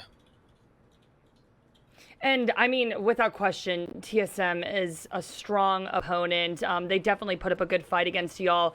Can you talk about how you prep for this match, not just strategy-wise, but maybe mentally? We've never really had mental issues facing TSM. They've always been super consistent. We've had their number at least recently, so we've been performing pretty well against them. So we really didn't have to play a mental game as opposed to some other teams. Okay, well, sounding very confident there. I love it. Is there anything that you want to say to the fans? Again, like I said, a little bit rocky there, but now y'all are in fine form. You seem like you all are in sync, so maybe something you just want to say to all of them. Just thanks for the support. GG's to TSM. It was an awesome game. I hope it was awesome to watch, and we're just looking forward to the next matchup. All right, BC, thank you so much for doing that interview with us. Thanks, Jackie. All right, let's bring it back to our analysts. And I'm looking at the stats from CGG. Mint's on top, and like this is something where like Mint's taking over now, 28 and 17. But it's not just that. 4-0 entry, 81% cost, 1.08 kills per round. That's nutty. This team is. Stella's getting a groove back. And I'm starting to see DZ get back to their August ways, and I like it. I keep on saying, like, getting your groove back. But, I mean, for real, they were in fine form today. Yeah. And one thing that I love about DarkZero is, like, okay, you saw how amped I was going into that interview. And I'm like, oh, my God, you guys earned this and this and this. And he's like, we're just relieved. You know what I mean? Like, and I just Yes. think that just speaks to DarkZero's kind of mentality that they're just so focused and they just want to succeed, and played in the like that's just the main quals. focus for They them. played in the quals last time to go to the major. They don't have to do that again. Yeah. That's true. That's really nice. Nice is right, but gentlemen, that was just, I'm still kind of in shock from that map. It was just so wild, but we still have another matchup ahead of us, and it's one of the bigger Siege rivalries, to say the least. So we got Tempo and the Sonics coming up, and actually some breaking developments which could really throw a wrench in this whole matchup. So we will get to that in just a little bit, but first we have a quick break. Don't go anywhere. We'll be right back.